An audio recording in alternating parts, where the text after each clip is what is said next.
Welcome to World of Sleepcraft. Tonight we journey through the complete story of Icecrown Citadel, the greatest fortress of the Scourge and the final bastion of the dreaded Lich King.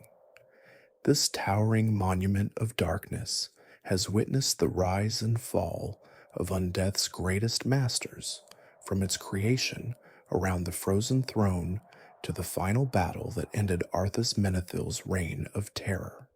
Settle in, get comfortable, and let this chilling tale unfold before you. In the frozen wastes of northern Northrend, where the wind howls with the voices of the damned and the ice stretches endlessly toward a gray horizon, there stands a fortress unlike any other in all of Azeroth. Icecrown Citadel rises from the glacier like a cathedral of blades and claws, its spires reaching toward the sky as if to pierce the heavens themselves. The structure defies conventional architecture, its towers growing at impossible angles, its walls seeming to lean inward as if eager to embrace any who dare approach.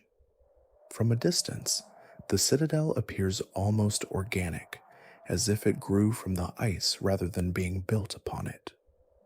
The saronite that forms its primary construction material has a way of absorbing light, making the structure appear as a void cut into the frozen landscape. Even on the brightest days, when the sun reflects off the glacier and turns the world into a blinding expanse of white, Icecrown Citadel remains dark, a shadow that refuses to acknowledge the light. The approach to the citadel is lined with the bones of those who have tried and failed to breach its defenses. Skulls and rib cages protrude from the ice, some still wearing the armor they died in, others stripped bare by the endless wind. These remains serve as both a warning and a memorial, a testament to the futility of opposing the Scourge and the price that resistance carries. The wind that blows through them creates a sound like distant screaming, a choir of the dead welcoming new arrivals to their final resting place. This is no ordinary stronghold built by mortal hands. This is a monument to death, a temple of undeath constructed from the very essence of corruption, and its story begins not with stone and mortar, but with vengeance, betrayal, and a demon lord's terrible punishment. To understand Icecrown Citadel, we must first understand the frozen throne that lies at its heart, for the citadel was built around this seat of power, layer upon layer of cursed metal wrapped around the prison that would become a seat of ultimate domination. The story begins with an orc shaman named Ner'zhul, once a respected spiritual leader of his people, who made the grave mistake of defying the Burning Legion. Ner'zhul had been deceived by the demon lord Kil'jaeden the Deceiver, manipulated into leading his people down a path of corruption and war. When Ner'zhul attempted to escape his blood pact with the Legion by opening portals to other worlds, Kil'jaeden's wrath was terrible beyond imagining. The demon lord captured Ner'zhul's spirit, tore his physical form apart piece by piece, while keeping his consciousness aware of every moment of agony, and prepared a punishment that would serve the Legion's purposes while ensuring Ner'zhul's eternal suffering. Kil'jaeden encased what remained of Ner'zhul's spirit within a specially crafted block of ice, a frozen prison imbued with dark magic and bound by chains of spiritual torment. This was no ordinary ice, but a crystalline cage forged in the depths of the twisting nether, designed to contain and amplify the shaman's power while keeping him eternally imprisoned. The demon lord had a purpose for this tortured spirit. Ner'zhul would become the Lich King, a being of immense psychic power who could command the dead and raise vast armies of undeath. He would be Kil'jaeden's weapon against Azeroth, preparing the world for the Legion's invasion by sowing chaos and death across its surface. Through a tremendous expenditure of power, Kil'jaeden opened a portal and hurled the frozen prison toward Azeroth. The icy cask streaked across the night sky like a comet of doom, trailing frost and shadow as it descended toward the mortal world. Observers as far away as the Grizzly Hills witnessed the impact, a cataclysmic collision that shook the very foundations of Northrend. The crystalline prison smashed into the Icecrown Glacier with enough force to bury itself deep within the ancient ice, creating a crater that would never heal. The impact transformed the frozen prison. The crystal, warped and scarred by its violent descent through Azeroth's atmosphere, twisted into a shape that resembled a throne, a seat of dark majesty fit for the master of the dead. This was the birth of the frozen throne, the heart of all that would follow, the seat from which the Lich King would command his armies and spread his influence across the world. Ner'zhul's spirit stirred within its prison, awakening to find itself transformed. He was no longer merely an orc shaman, but something far more powerful and far more terrible.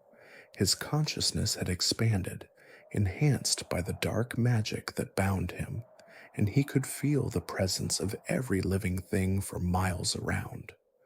More importantly, he could feel the dead, could sense the potential in every corpse, every spirit, every essence that had not yet moved on to whatever afterlife awaited it. He was the master of death now, and the dead would serve him. But Ner'zhul was not alone. The Dreadlords, the Nathrezim who served as Kil'jaeden's enforcers and spies, had been assigned to watch over the Lich King and ensure his compliance with the Legion's plans. These cunning demons descended upon the crater where the frozen throne had come to rest and began the first construction around the site. They raised walls of dark ice and summoned structures of shadow, creating the earliest fortifications that would eventually become Icecrown Citadel. The Nathrezim were master architects in their own right, beings who had existed for millennia and who understood the construction of fortresses designed to withstand both physical assault and magical attack. They laid the foundations with care, ensuring that the defenses they built would protect the frozen throne while also serving as a prison to keep the Lich King contained. For while Ner'zhul was their weapon, he was also their prisoner, and they had no intention of letting him escape his purpose. The early citadel was a relatively modest structure, a series of walls and towers surrounding the crater and the frozen throne within. But as the years passed and the Lich King's power grew, so too did the fortress that protected him.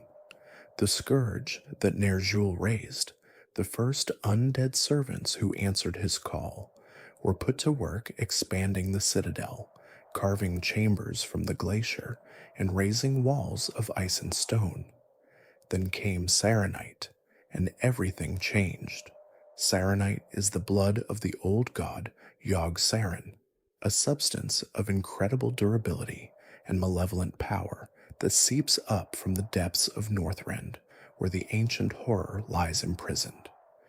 This dark metal is nearly indestructible, resistant to both physical damage and most forms of magic, and it carries with it a whisper of the old god's madness. Mining saronite is dangerous work, for prolonged exposure can drive a person insane, filling their minds with the whispers of Yogg-Saron and bending their wills toward the old god's incomprehensible purposes.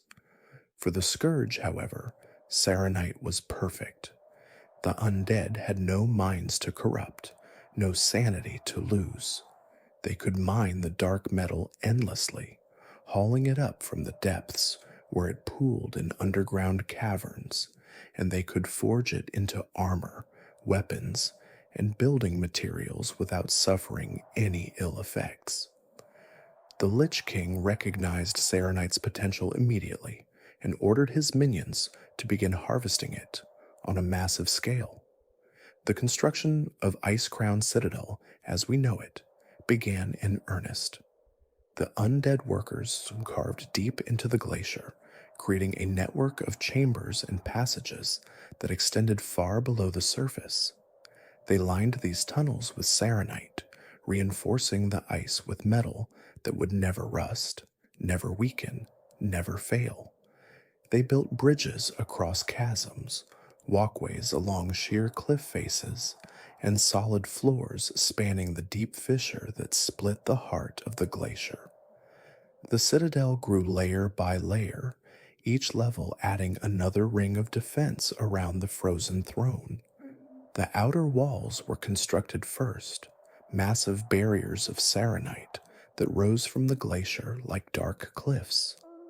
These walls were studded with towers and guardhouses, manned by undead sentinels who never tired, never slept, never looked away from their endless vigil.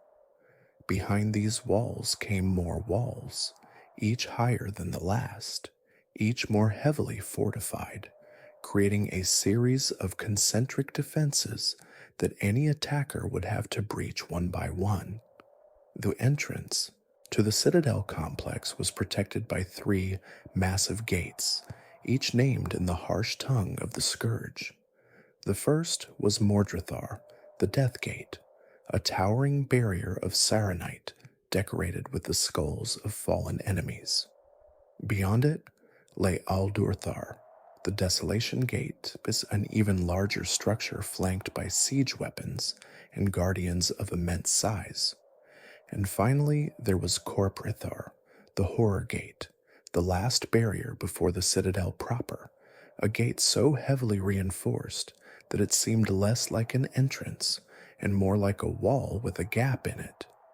Each gate was designed not just to stop attackers, but to channel them into killing grounds where the Scourge could destroy them in detail. The spaces between the gates were courtyards filled with traps, ambush positions, and the bones of those who had tried and failed to breach the defenses. The Court of Skulls surrounded the southern entrance, a vast plaza paved with the remains of the citadel's victims. The Court of Bones occupied a similar position in the north, equally grim and equally deadly. The construction continued for years, decades, as the Scourge labored endlessly to expand their master's fortress. New chambers were carved, new towers raised, new defenses installed. The citadel became a city unto itself, a metropolis of death inhabited by millions of undead servants. It had forges where weapons and armor were crafted, the fires burning day and night as undead smiths hammered saronite into blades and plates. These forges were located deep within the citadel's foundations, their heat providing one of the few sources of warmth in the frozen structure, though the undead workers neither needed nor appreciated such comfort. The laboratories where plague and poison were developed occupied an entire wing of the citadel, staffed by leeches and necromancers who had dedicated their unlives to the science of death. Here, new strains of undeath were created and tested, new methods of raising the dead were refined, new weapons of biological terror were developed. The alchemists of the Scourge worked with materials that would have killed any living researcher, handling toxic compounds and volatile reagents with the casual disregard of beings who could not be poisoned. Libraries filled with the secrets of necromancy lined the citadel's interior halls, their shelves heavy with tomes bound in materials better left unexamined. These collections contained knowledge gathered from across Azeroth and beyond, the accumulated wisdom of every death cult and necromantic tradition that the Scourge had encountered and absorbed.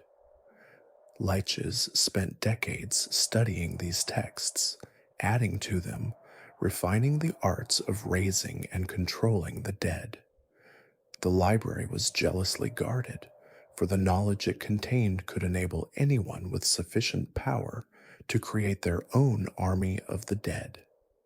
The citadel had barracks for the endless legions of undead soldiers, vast chambers where thousands of skeletons and zombies stood in silent rows, awaiting the command that would send them into battle. These soldiers required no food, no water, no rest, and could remain at the ready indefinitely. The barracks were designed for efficiency rather than comfort, with the undead packed as tightly as possible to maximize the numbers that could be stored. When the time came to march, these chambers would empty in minutes, disgorging armies that could overwhelm any enemy through sheer numbers.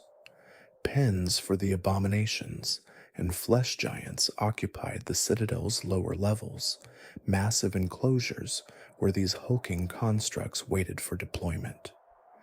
The abominations were constantly maintained by teams of necromancers who replaced rotting parts, reinforced failing structures, and ensured that the creatures remained combat ready. The flesh giants required even more attention, their massive bodies demanding constant upkeep to prevent structural collapse. The pens were equipped with chains and restraints to control the more aggressive specimens, though even the most docile abomination could become dangerous if provoked. Roosts for the frost worms, who served as the Scourge's aerial forces, crowned the citadel's highest towers. These platforms were open to the sky, allowing the undead dragons to come and go freely, and were designed to accommodate creatures of enormous size. The frost worms nested here between missions, their frozen forms resting on beds of ice that never melted regardless of weather. The roosts commanded views of the entire Icecrown region, allowing the frost worms to spot approaching enemies long before they could threaten the citadel itself. At the heart of it all, unchanged and unchanging, sat the frozen throne. The spire of ice that held the Lich King's seat had been incorporated into the citadel's design, a tower of frozen crystal rising from the center of the complex. The throne chamber itself was a vast space, open to the frozen sky, surrounded by walkways and platforms where the Lich King's servants could attend their master. The throne sat at the highest point, a seat of crystalline ice from which Ner'zhul and later Arthas could survey their domain and command their forces. The citadel was more than a fortress. It was a statement of power, a declaration that the Scourge was here to stay and that nothing the living could do would ever dislodge them. Its very existence was a challenge to the world, an invitation to come and try to breach its defenses if anyone dared. And for years, no one did. The citadel stood unchallenged, growing ever larger and more powerful, its master growing ever stronger within. The story of Icecrown Citadel cannot be separated from the story of Arthas Menethil, the Prince of Lordaeron who would become the Lich King's champion and eventually merge with Ner'zhul to become something far greater and far more terrible than either had been alone. Arthas was a paladin of the Silver Hand, trained by the legendary Guthar the Lightbringer, beloved by his people, destined to one day sit upon the throne of Lordaeron as king. He was everything a prince should be, brave, strong, devoted to his duty, determined to protect his kingdom from any threat. But it was precisely these qualities that made him vulnerable to the manipulation that would destroy him. When the plague of undeath struck Lordaeron, transforming the living into undead servants of the Lich King, Arthas threw himself into the fight with characteristic determination. He tracked the plague to its source, confronted the necromancers who spread it, and discovered the horrifying truth of what was happening to his people. At Stratholme, faced with a city full of citizens who had already been infected and would soon transform into undead, Arthas made the decision that began his fall. He ordered the city purged, killing the citizens before they could become enemies. His mentor, Uther, refused to participate in what he saw as mass murder. His beloved Jaina Proudmoore turned away from him in horror. But Arthas was convinced he was right, convinced that he was doing what needed to be done to protect his kingdom. He led the purge himself, cutting down the people he had sworn to protect, and in doing so, he took the first step on a path from which there would be no return. The purge of Stratholme haunted Arthas, driving him to pursue the source of the plague with obsessive determination. He chased the trail to Northrend, to the frozen continent where the Lich King waited, and there he made his final bargain with darkness. He found Frostmourne, the rune blade that promised power enough to destroy his enemies, and he took it despite warnings that it would claim his soul. The moment his fingers closed around the hilt, his fate was sealed. Frostmourne was a creation of the same power that had made the Frozen Throne, forged in the Shadowlands by the Primus of Maldraxxus under the direction of the jailer himself. The blade was designed to consume souls, to bind them within its cursed edge, and to serve as a conduit for the domination magic that was the jailer's specialty. When Arthas took up the blade, his soul was the first it claimed, though he did not realize it at the time. He thought he had gained a weapon. In truth, he had become one. Arthas returned to Lordaeron as a Death Knight, a champion of the Scourge in all but name. The citizens of the capital city welcomed him home as a hero, not knowing that the prince who had left them was dead in every way that mattered. Arthas walked through the streets that had raised him, past the shops where he had played as a child, through the districts where he had trained as a paladin, and he felt nothing but cold purpose. He murdered his father, King Arthas Menethil II, in the throne room where he had been crowned prince. The king reached out to embrace his son, not seeing the blade until it was buried in his chest. Tyrannus's last words were ones of confusion rather than hatred, a father unable to comprehend that his own child had become his executioner. Arthas felt nothing as he withdrew Frostmourne from his father's body, watching the king crumple to the floor with the same detachment he might show a stranger. The destruction of Lordaeron followed swiftly. Arthas opened the city gates to the Scourge army that had been waiting outside, and the undead poured through the streets like a wave of corruption. The screams of the dying echoed through the kingdom that had stood for generations, and by morning, Lordaeron was no more. The survivors fled in all directions, carrying with them stories of horror that would spread across the eastern kingdoms. Arthas led the Scourge against Quel'Thalas next, the kingdom of the High Elves that had stood for 10,000 years. The elves had magical defenses that should have stopped any army, runestones that created barriers of pure energy, but Arthas used their own people against them. The corpses of the fallen were raised before the elves' eyes, transformed into weapons that struck at the very defenses they had helped to create. The runestones fell one by one, the barriers crumbled, and the scourge advanced into the heart of elven territory. Sylvanas Windrunner, the Ranger General of Silvermoon, led the defense with skill and courage that would have stopped any conventional enemy. She fought a retreating action across Quel'Thalas, making the Scourge pay for every mile of ground they gained. But in the end, she too fell before Arthas, and her death was not the release she had hoped for.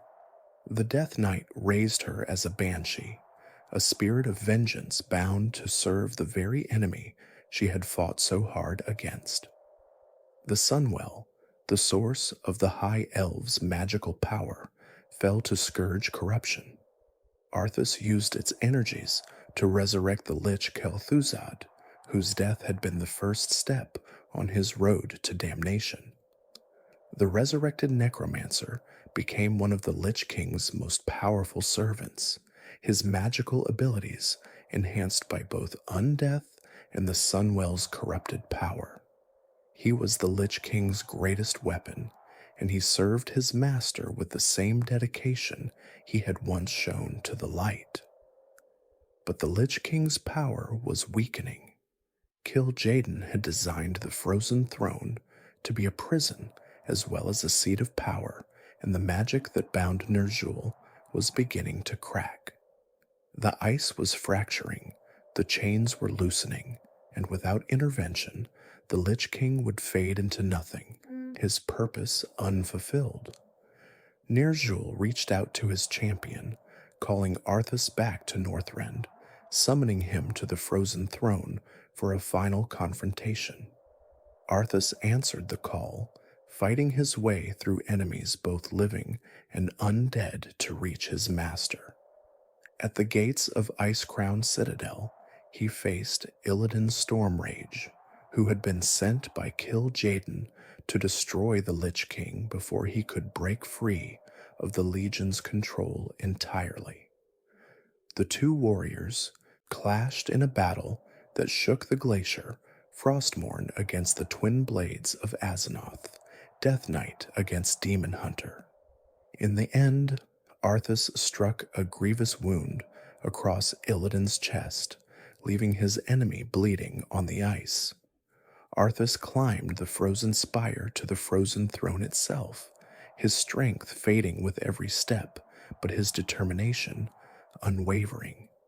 He reached the throne chamber and gazed upon the seat that awaited him. He could hear Ner'zhul's voice in his mind, urging him forward, promising power beyond imagination. Arthas raised Frostmourne and struck the Frozen Throne, shattering the ice that had imprisoned the Lich King for so long. The helm of domination fell from the shattered prison, clattering to the floor at Arthas's feet. He lifted it, feeling its weight, sensing the power it contained, and then he placed it upon his head. In that moment, Arthas Menethil and Ner'zhul merged into a single being. The Death Knight and the imprisoned spirit became one, their consciousnesses blending, their powers combining. The entity that rose from that merger was neither Arthas nor Ner'zhul, but something new, something that contained elements of both, but was greater than either. This was the true Lich King, the master of the Scourge, the Lord of Death. And Icecrown Citadel was his throne room. For years after the merging, the new Lich King sat dormant upon the Frozen Throne. His body was still, his eyes closed, to all appearances simply a statue of ice and armor occupying the seat of power. But his mind was far from inactive. Within the depths of his consciousness, a struggle was taking place, a battle for dominance between the various personas that made up his fractured psyche. There was Arthas the Death Knight, cold and ruthless, consumed by the power he had claimed and the vengeance he had sought. There was Ner'zhul the shaman, ancient and bitter, twisted by millennia of imprisonment and torture. And there was a third presence, a small voice that some called Matthias Lanner, the last remnant of Arthas's humanity, the part of the prince that had once loved and protected and believed in the light.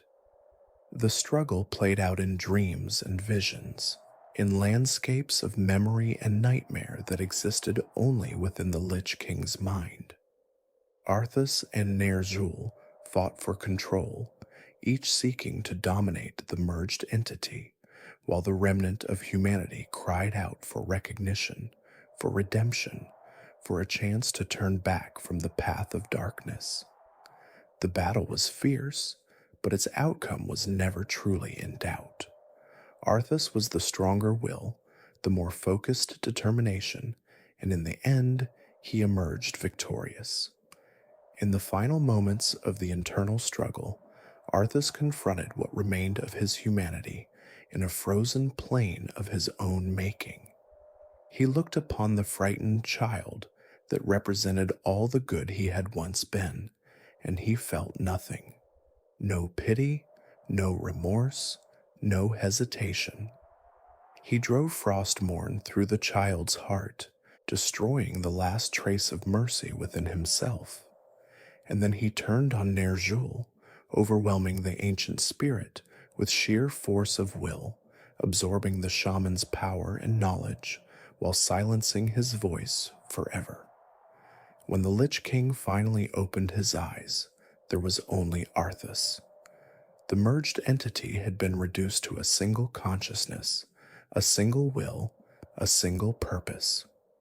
The Lich King was no longer a fusion of spirits, but a singular being of immense power and absolute evil. While the Lich King dreamed, his minions had not been idle. The construction of Icecrown Citadel continued, adding new levels and new defenses, expanding the fortress into the massive complex that adventurers would eventually brave. The Scourge spread across Northrend, conquering territory, raising new undead, and building the army that would eventually threaten all of Azeroth. When the Lich King awakened, he found a fortress worthy of his power. Icecrown Citadel had grown into a stronghold capable of withstanding any assault, defended by millions of undead warriors and countless traps and defenses. It was from this seat of power that he would launch his war against the living, a war that would culminate in the events of the campaign known as the Wrath of the Lich King. While the Lich King's mind awakened and his power consolidated, the Citadel continued to grow and evolve.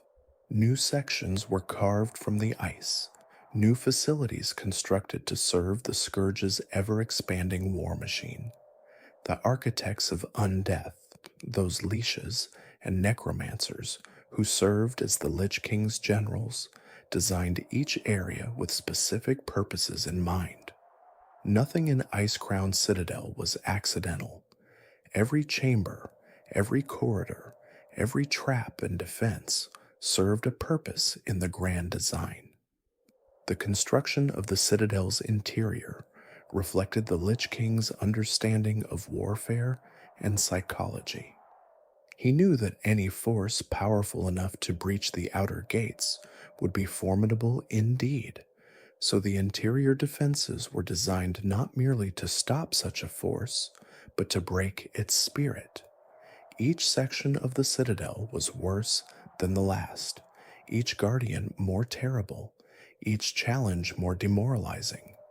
The goal was not simply to kill the invaders, but to ensure that they died knowing the futility of their efforts. The Citadel also served as a massive storage facility for the resources the Scourge needed to wage war. Warehouses filled with weapons and armor occupied the lower levels, alongside barracks that could house entire armies of undead.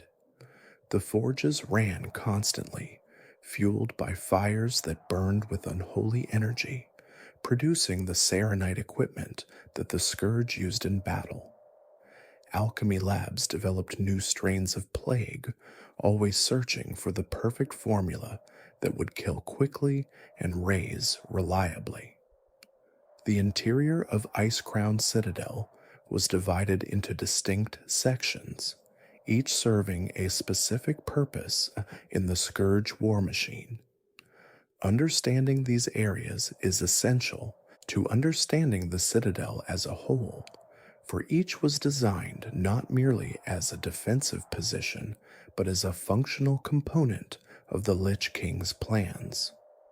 The lower spire served as the main entrance to the Citadel proper, the first challenge that any attacker would face after breaching the outer gates. This area was a killing ground, designed to funnel attackers into positions where they could be destroyed by the Scourge's most powerful guardians. The architecture was deliberately intimidating, with vaulted ceilings that disappeared into shadow and walls decorated with the bones of the fallen. The message was clear. This was not a place for the living. The first guardian of the lower spire was Lord Marrowgar, a massive construct assembled from the fused bones of 1,000 skeleton warriors. This creature was bound together by the Lich King's dark magic, its multiple skulls screaming in eternal torment, its whirling bone storm capable of shredding any who came within reach. The bones that formed Marrowgar had been collected from across Northrend, the remains of fallen warriors from a dozen conflicts, fused together by necromantic energy into a single deadly whole. Lord Marrowgar was not merely a guardian, but a symbol of what the Scourge could create, a demonstration of the power that awaited any who dared to challenge Icecrown.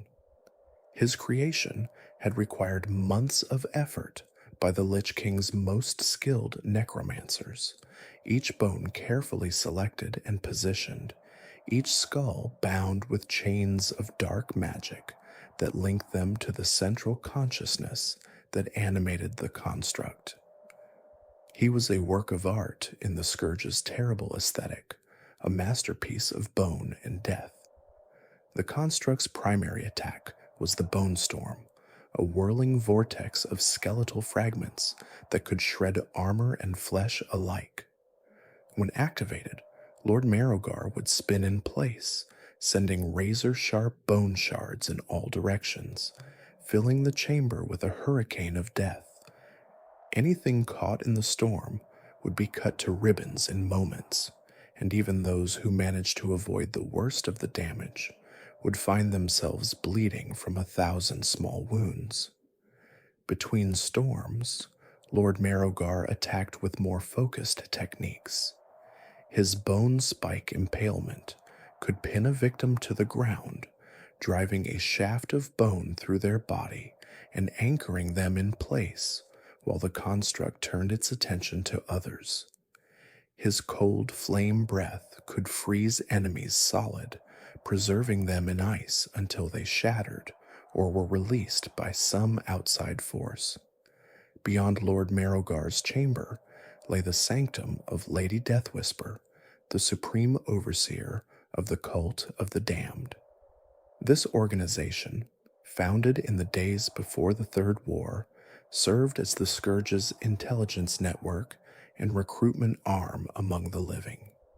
The cult had existed since the early days of the plague's spread through Lordaeron, recruiting disaffected citizens with promises of power and immortality, preparing the way for the Scourge's expansion by corrupting communities from within.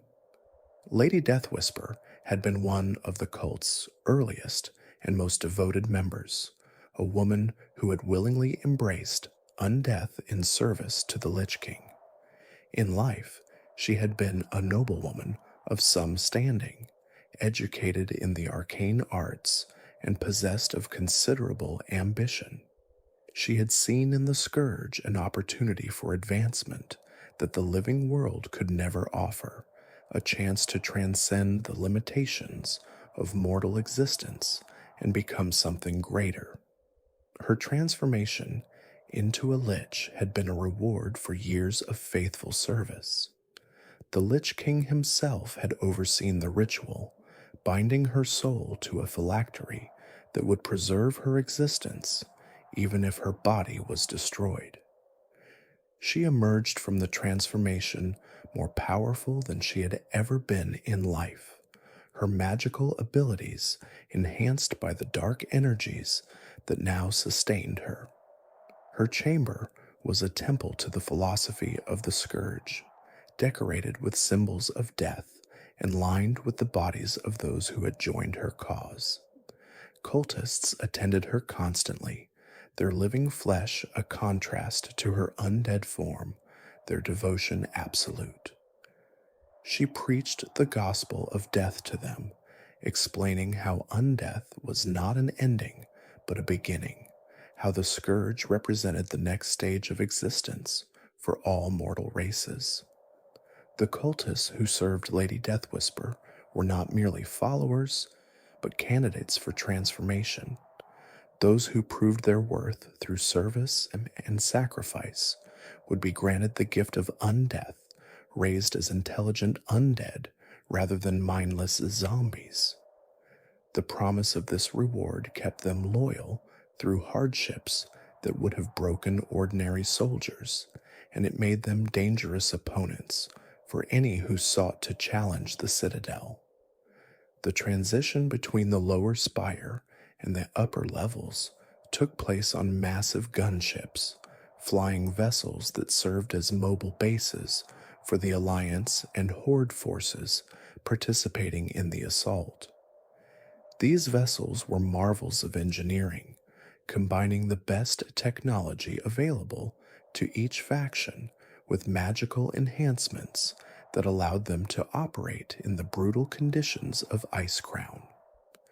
Their hulls were reinforced against the cold, their engines designed to function even in the thin air at the Citadel's heights, their weapons calibrated to deal with both undead infantry and the frost worms that patrolled the skies. The Skybreaker carried Alliance troops under the command of High Captain Justin Bartlett, a veteran naval officer who had never expected to command a vessel that flew rather than sailed. The ship bore the blue and gold colors of the Alliance, its decks crowded with soldiers from every member nation. Humans stood alongside dwarves and gnomes. Draenei worked with night elves, all united in their determination to see the Lich King fall. Bartlett ran a tight ship, demanding discipline and coordination even in the chaos of aerial combat. Orgrim's hammer bore the Horde forces led by Sky Reaver Corm Blackscar, an orc whose name had been earned in decades of warfare. The vessel was named for the legendary Orgrim Doomhammer, and its crew strove to live up to that heritage. Orcs manned the primary weapons, while trolls and blood elves handled navigation and magical systems. The Forsaken among the crew served with particular determination, viewing the assault on Icecrown as a chance to strike back at the power that had once enslaved them. Even in the midst of the assault on Icecrown, the factional rivalry between Alliance and Horde could not be set aside entirely, and the two gunships clashed in the skies above the Citadel while simultaneously engaging the Scourge defenses. The commanders of both vessels had orders to focus on the common enemy, but decades of warfare had created tensions that could not be ignored. When the gunships came within range of each other, weapons that should have been aimed at the Scourge found other targets.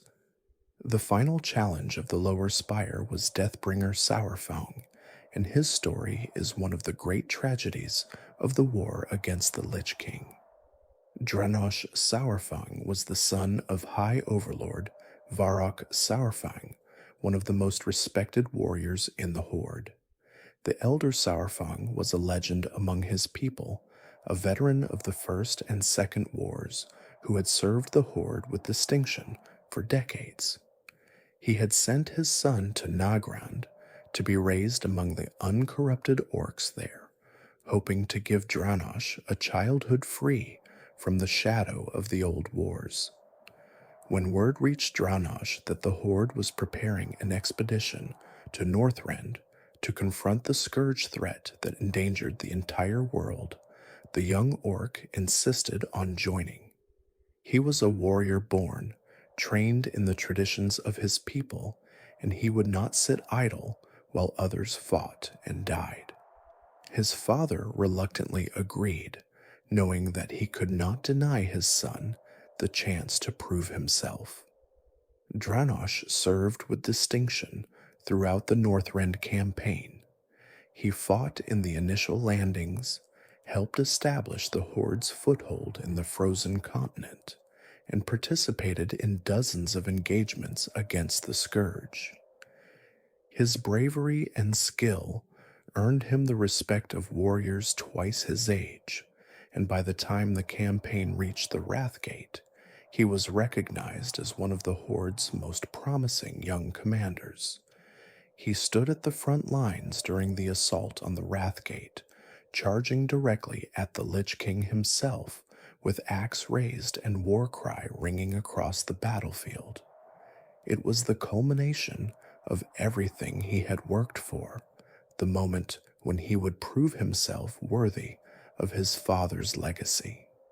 He ran toward the master of the Scourge with no fear in his heart, only the burning desire to strike a blow against the darkness. He never reached his target. The treacherous plague unleashed by Grand Apothecary Putris struck the battlefield, killing friend and foe alike.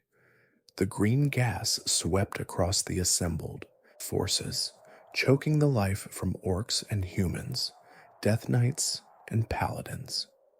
Dranosh fell not to the Lich King's blade, but to a traitor's poison, his life cut short just as his greatest moment arrived.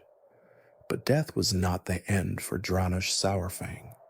The Lich King claimed his body from the plague-covered battlefield, recognizing the potential in the fallen warrior.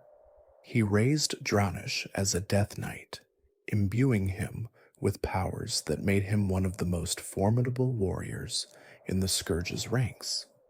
The process was more thorough than the raising of ordinary undead, binding Dranosh's soul to his body and granting him intelligence and will while subverting his loyalties to the Lich King's purposes. As Deathbringer Saurfang, the young orc became the guardian of the passage to the upper spire, a twisted mockery of everything he had been in life. He remembered his father, remembered the Horde he had served, but those memories were buried beneath layers of Scourge conditioning, overshadowed by his new purpose of serving the Lich King. Adventurers who faced him in battle found themselves fighting not just a powerful enemy, but a tragic figure, a hero corrupted into a monster by forces beyond his control. When Deathbringer Saurfang finally fell, his father came to claim the body. High Overlord Saurfang wept over his son's corpse, the first tears the old warrior had shed in decades. He promised Dranosh a proper ceremony in Nagrand, next to the funeral pyres of his mother and ancestors. It was a small mercy in the midst of so much death, a moment of grief and love that reminded everyone present what they were truly fighting for. The Plague Works occupied a section of Icecrown Citadel dedicated to the creation of the Scourge's biological weapons. This was the domain of Professor Putricide, the twisted genius responsible for developing the plagues and poisons that had killed millions across Azeroth. The air in the Plague Works was thick with noxious fumes, the walls slick with unidentifiable fluids, the atmosphere one of pervasive wrongness that affected even those immune to the actual toxins. The Plague Works was designed as both a laboratory and a factory. On one side were the research facilities where Putricide conducted his experiments, filled with bubbling beakers and mysterious apparatus that served purposes known only to their creator. On the other side were the production facilities, where proven plague formulas were manufactured in quantities sufficient to supply the Scourge's ongoing campaigns. The two sides operated in constant communication, with discoveries from the lab being immediately implemented in production. The layout of the Plague Works also served defensive purposes. Any attacker who breached the outer defenses would have to navigate through clouds of noxious gas, pools of acidic slime, and chambers filled with experimental subjects who had been driven mad by exposure to various compounds. The very environment was a weapon, and Putricide had designed it with the same attention to lethality that he applied to his plague formulas. Professor Putricide had once been a human alchemist, a researcher dedicated to understanding the nature of disease and developing cures for the plagues that afflicted his people. But his curiosity had led him down dark paths, his experiments becoming increasingly unethical as he pursued knowledge without regard for the suffering he caused. When the Scourge came, Putricide did not resist. He embraced undeath willingly, seeing in the Lich King's service an opportunity to continue his research without the pesky ethical constraints that had limited him in life. The professor's laboratory was a nightmare made manifest. Vats of bubbling plague brew-lined the walls, each containing a different strain of undeath designed for a specific purpose. There were plagues that killed quickly and plagues that killed slowly, plagues that affected only humans and plagues that could infect any living creature, plagues that raised the dead immediately, and plagues that allowed the victims to spread the infection before they succumbed. Putricide had spent years perfecting his craft, and his creations were among the most dangerous weapons in the Scourge arsenal. Guarding the approaches to Putricide's laboratory were his two greatest creations, Festergut and Rotface, abominations of immense size and horrifying appearance. These creatures were not merely undead, but works of art in Putricide's twisted vision, assembled from carefully selected corpse parts and enhanced with his experimental compounds. Festergut was the larger of the two abominations, his body a grotesque barrel of decaying flesh stretched tight over accumulated gases. Putricide had spent years developing the compounds that inflated Festergut, toxic mixtures that built up within the creature's body until they reached critical mass and had to be released. When Festergut exhaled, the cloud of plague breath that emerged could kill an unprepared victim in seconds, filling their lungs with corrosive gas that dissolved tissue from the inside out. The abomination was kept in a specially sealed chamber, its atmosphere controlled to prevent premature release of the gases within. Pipes connected to the ceiling allowed Putricide to pump additional compounds into Festergut as needed, constantly adjusting the mixture to achieve optimal lethality.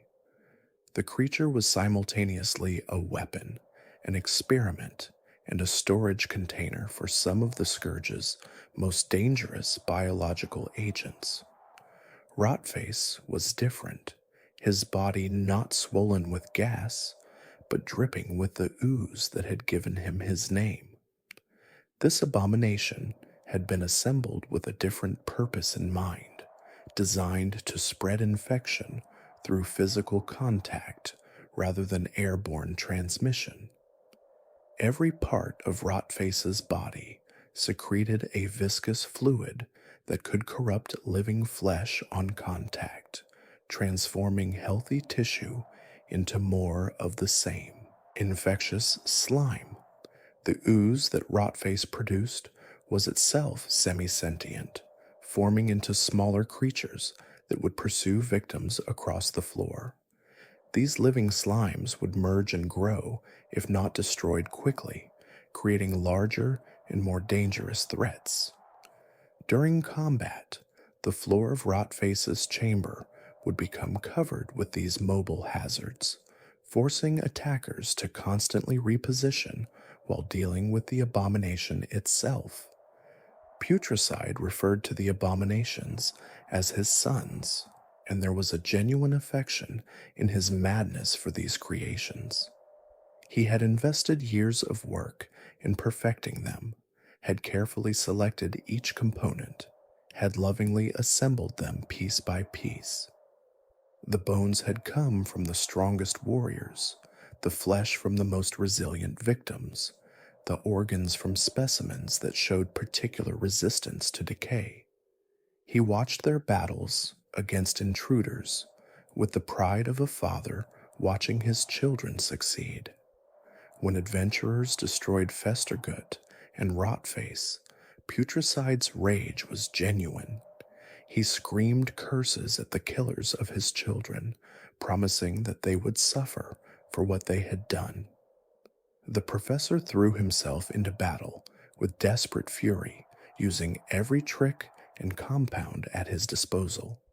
He threw volatile flasks that exploded on impact, released clouds of choking gas, summoned oozes to pursue his enemies, and eventually drank his own experimental compounds, transforming himself into a twisted monster of bloated flesh and corrosive fluids. But in the end, even his genius could not save him. The Crimson Hall was the domain of the San'lain, a faction of undead blood elves who served the Lich King as his agents throughout Azeroth. These vampiric creatures were among the most dangerous servants of the Scourge, combining the magical abilities of their elven heritage with the dark powers granted by undeath. They were beautiful in a terrible way, their pale skin and crimson eyes giving them an otherworldly allure that masked the predators beneath. The architecture of the Crimson Hall reflected its inhabitants' aristocratic pretensions.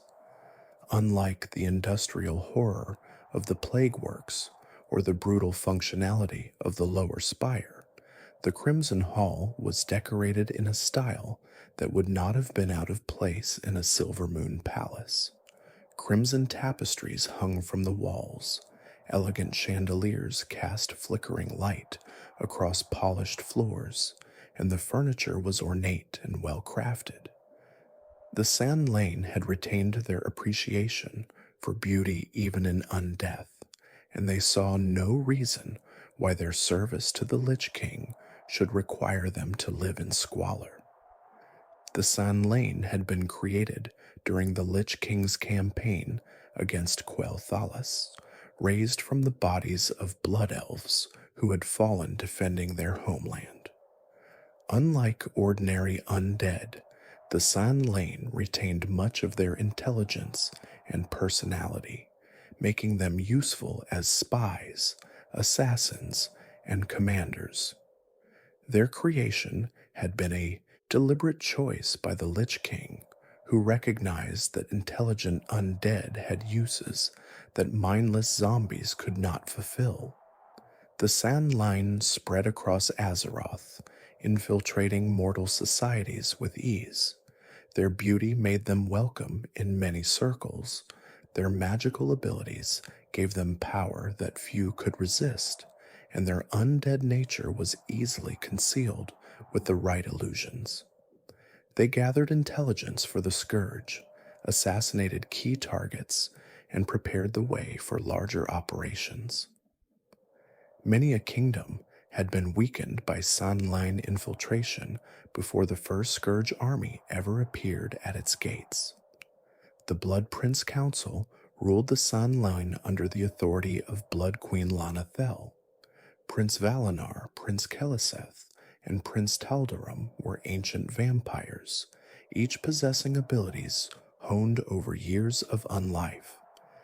They had been among the first Blood Elves transformed into San Lane, and their power had grown with every year of service.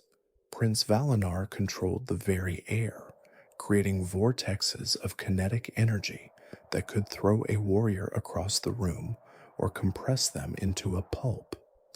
Prince Keliseth wielded shadow magic with a master's skill, his curses sapping strength and vitality from his targets. Prince Taldaram commanded fire, a surprising power for a creature of undeath, his flames burning with an intensity that belied his cold nature. The three princes fought as a unit, their powers complementing each other in deadly combination. They guarded the approach to Lanethil's throne room, and any who wished to reach their queen had to overcome all three of them simultaneously. It was a challenge that had claimed many lives over the years, for the princes had developed tactics that exploited every weakness an attacker might show. Blood Queen Lanethil herself was one of the most tragic figures in Icecrown Citadel. In life, she had been a high-ranking Blood Elf commander, a warrior of considerable skill and fierce determination. Following the destruction of Quel'Thalas by Arthas, she had volunteered to lead an expedition to track down the Death Knight and avenge her people. She gathered the finest warriors she could find, equipped them with the best weapons available, and set out to hunt the monster who had murdered her homeland. The expedition never had a chance. Arthas was aware of their pursuit and prepared an ambush that overwhelmed them despite their skill and courage. Lanethil and her forces were captured rather than killed, for the Lich King had plans for them that did not involve simple death. He transformed them into the Sanline, binding them to his will while allowing them to retain their consciousness. Lanethil had struggled against the Lich King's control from the moment of her transformation. She fought to maintain her sense of self, tried to resist the hunger for blood that now defined her existence, sought any way to break free of the chains that bound her. But the Lich King's power was absolute, and her resistance only prolonged her suffering. In the end, she had failed. The vampire she became served the Scourge faithfully, hunting the living with an appetite she could never satisfy, commanding her people with an iron will enforced by her insatiable need. Some part of her still remembered who she had been, still hated what she had become, but that part was buried so deep that it could never influence her actions. When adventurers finally released her from her torment, when they struck the blow that ended her existence, it was perhaps the greatest mercy she had received since her transformation. Frostwing halls contained some of the most powerful beings in Icecrown Citadel, including the frost worms that served as the Scourge's aerial force. These undead dragons were among the most fearsome creatures in the Lich King's arsenal, capable of raining death upon enemies from the sky and freezing entire armies solid with their breath. The halls themselves were designed to accommodate creatures of immense size, with ceilings that reached heights beyond easy measurement and doorways large enough for a dragon to pass through. The cold in Frostwing halls was more intense than anywhere else in the Citadel. The temperature dropped so low that exposed flesh could freeze in minutes, and even well-insulated armor provided limited protection. This was by design, for the frost worms that called these halls home were creatures of ice and death who thrived in conditions that would kill most living things. The cold that was fatal to attackers was comfortable for the defenders. The frost worms themselves were raised from the corpses of dragons who had died in Northrend over the ages. Some had fallen during ancient conflicts, their remains preserved in the ice until the Lich King claimed them. Others were victims of more recent battles, dragons who had died fighting the Scourge and been raised to serve their killers. Each frost worm was unique, reflecting the dragon it had been in life, but all shared certain characteristics: an immunity to cold, a breath weapon that could freeze anything solid, and an absolute loyalty to the Lich King. The first encounter in Frostwing Halls was unique among the Citadel's challenges. Velythria Dreamwalker was not an enemy, but a prisoner, a green dragon who had been captured by the Scourge and was being tortured to death by waves of undead attackers. The dragon's power was being drained to fuel the Citadel's defenses, her life force slowly ebbing as she struggled to resist her captors. Velythria had been captured during one of the many battles between the Scourge and the dragonflight that opposed them. As a green dragon, she was connected to the Emerald Dream, the realm of nature and slumber that exists alongside the physical worlds. This connection made her particularly valuable to the Lich King, who sought to exploit her link to the dream for his own purposes. Rather than simply killing her, he kept her alive and suffering, draining her power drop by drop. The chamber where Velythria was held was designed for her torment. Waves of undead attackers were constantly directed at her, forcing her to defend herself while her strength was systematically drained. Nightmare portals opened around her, allowing creatures from the corrupted corners of the Emerald Dream to assault her mind even as the physical undead attacked her body. It was a prison designed to break her will completely before death finally claimed her. Rather than killing Velythria, the adventurers were tasked with saving her. This was an unusual challenge, requiring a different approach than the Citadel's other encounters. Healers poured their power into the wounded dragon, channeling healing magic of all types in an effort to restore what had been taken from her.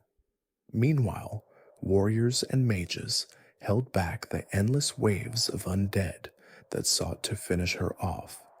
It was a desperate battle, a race against time as Velythria's health gradually improved, while the Scourge threw everything they had into preventing her rescue. Zombies, skeletons, and wraiths attacked in endless waves, their numbers seeming to grow with every minute that passed. The healers had to maintain their concentration despite the chaos around them, trusting their defenders to keep them safe while they worked. When the dragon finally recovered enough strength to break free, her roar of triumph echoed through the halls. She burst from her prison, her power restored, her form blazing with the emerald light of her dragon flight. She acknowledged her rescuer's bravery before flying away to rejoin the green dragonflight, leaving behind a passage cleared of the undead that had guarded her. Sindragosa awaited beyond Velythria's chamber, and her story is one of the oldest tragedies connected to Icecrown Citadel. In life, Sindragosa had been the consort of Malygos, the aspect of magic and leader of the Blue Dragonflight. She had lived during the War of the Ancients, when the dragon aspects combined their power to defeat the Burning Legion's first invasion of Azeroth. She had been part of the resistance, fighting alongside the other dragons against the demon hordes. The betrayal came during the war's darkest hour. Neltharion, the aspect of Earth, had secretly been corrupted by the old gods, transformed into the monster who would become known as Deathwing. He created the Dragon Soul, an artifact of immense power that he claimed would help defeat the Legion, and convinced the other aspects to pour their energy into it. Then he turned it against them. The Dragon Soul's first victims were the Blue Dragonflight. Neltharion unleashed the artifact's power against his former allies, killing nearly every blue dragon in a single devastating attack. Sindragosa was not killed outright, but mortally wounded, her wings shattered, her body broken, her flight shattered beyond recognition. She fell from the sky and landed in Northrend, where she crawled through the snow seeking help that would never come. Her last thoughts were ones of hatred and betrayal. She cursed Malagos for not protecting her, cursed Neltharion for his treachery, cursed the other aspects for their failure. The bitterness she felt as her life ebbed away was so intense that it left a stain on the land itself, a psychic wound that festered for 10,000 years. When the Lich King began raising frost worms to serve his armies, he sensed Sindragosa's remains beneath the ice of Northrend. He raised her personally, pouring his power into her corpse, binding her spirit with chains of domination magic. Sindragosa became the queen of the Frost Brood, the most powerful frost worm in existence, her ancient rage channeled into service of the Scourge. The battle against Sindragosa was among the most difficult in Icecrown Citadel. Her frost breath could freeze entire groups solid. Her ice tombs trapped adventurers in prisons of frozen death. Her aerial attacks rained destruction from the sky. But more than her physical power, it was her presence that made the fight so challenging. She was not merely a monster, but a living piece of history, a being who had witnessed the War of the Ancients and who carried 10,000 years of bitterness within her undead heart. When Sindragosa finally fell, it was with a scream that echoed across the frozen wastes.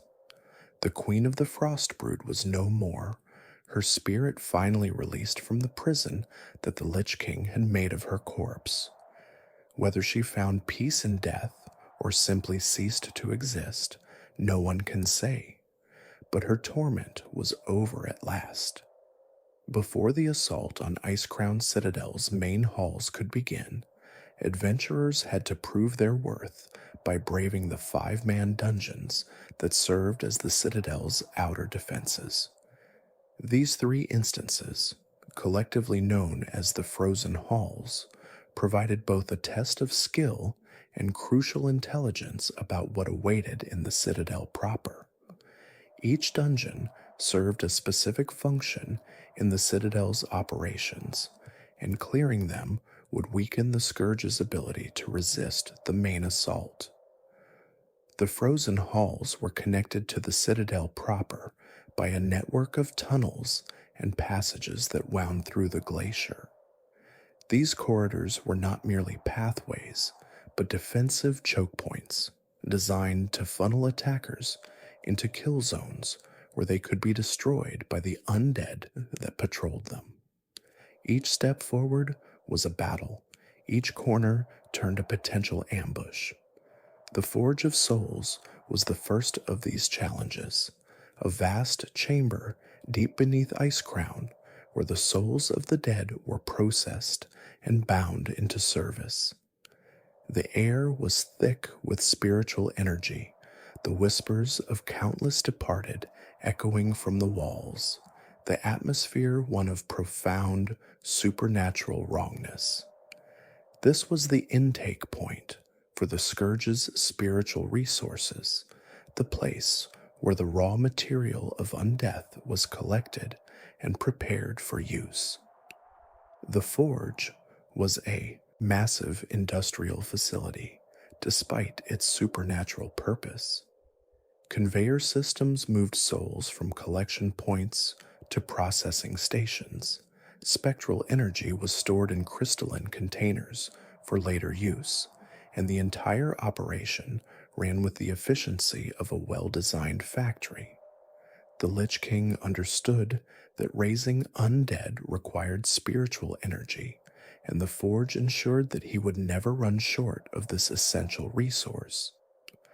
Bronjam, the godfather of souls, managed the forge with bureaucratic efficiency that seemed almost comic in its mundane nature. He had been a priest in life, a man dedicated to shepherding souls to their proper destinations in the afterlife. The Lich King had corrupted this calling, transforming Bronjam into a being who collected souls not for their salvation, but for their exploitation. He treated the processing of souls like a factory operation, moving spirits through the system with the same attention to efficiency that a mortal might apply to manufacturing goods. His detachment from the horror of what he was doing made him somehow more terrible than the more overtly monstrous servants of the Scourge. Beyond Bronyam awaited the Devourer of Souls, a massive creature assembled from the collected spirits of thousands of the dead. This entity was the final processing step in the forge, consuming souls that had been prepared by Bronyam and converting them into power that the Scourge could use. The Devourer was mindless hunger given form, existing only to consume and grow stronger. With every soul it absorbed, it became more powerful, and the energy it generated fed into the Citadel's defenses. The Devourer could also release faces from its mass, projecting the visages of those it had consumed at its attackers. These were not merely illusions, but fragments of the souls themselves, forced to attack the living against their will. The horror of facing the spirits of friends and family who had been consumed by the Scourge was a psychological weapon as effective as any physical attack.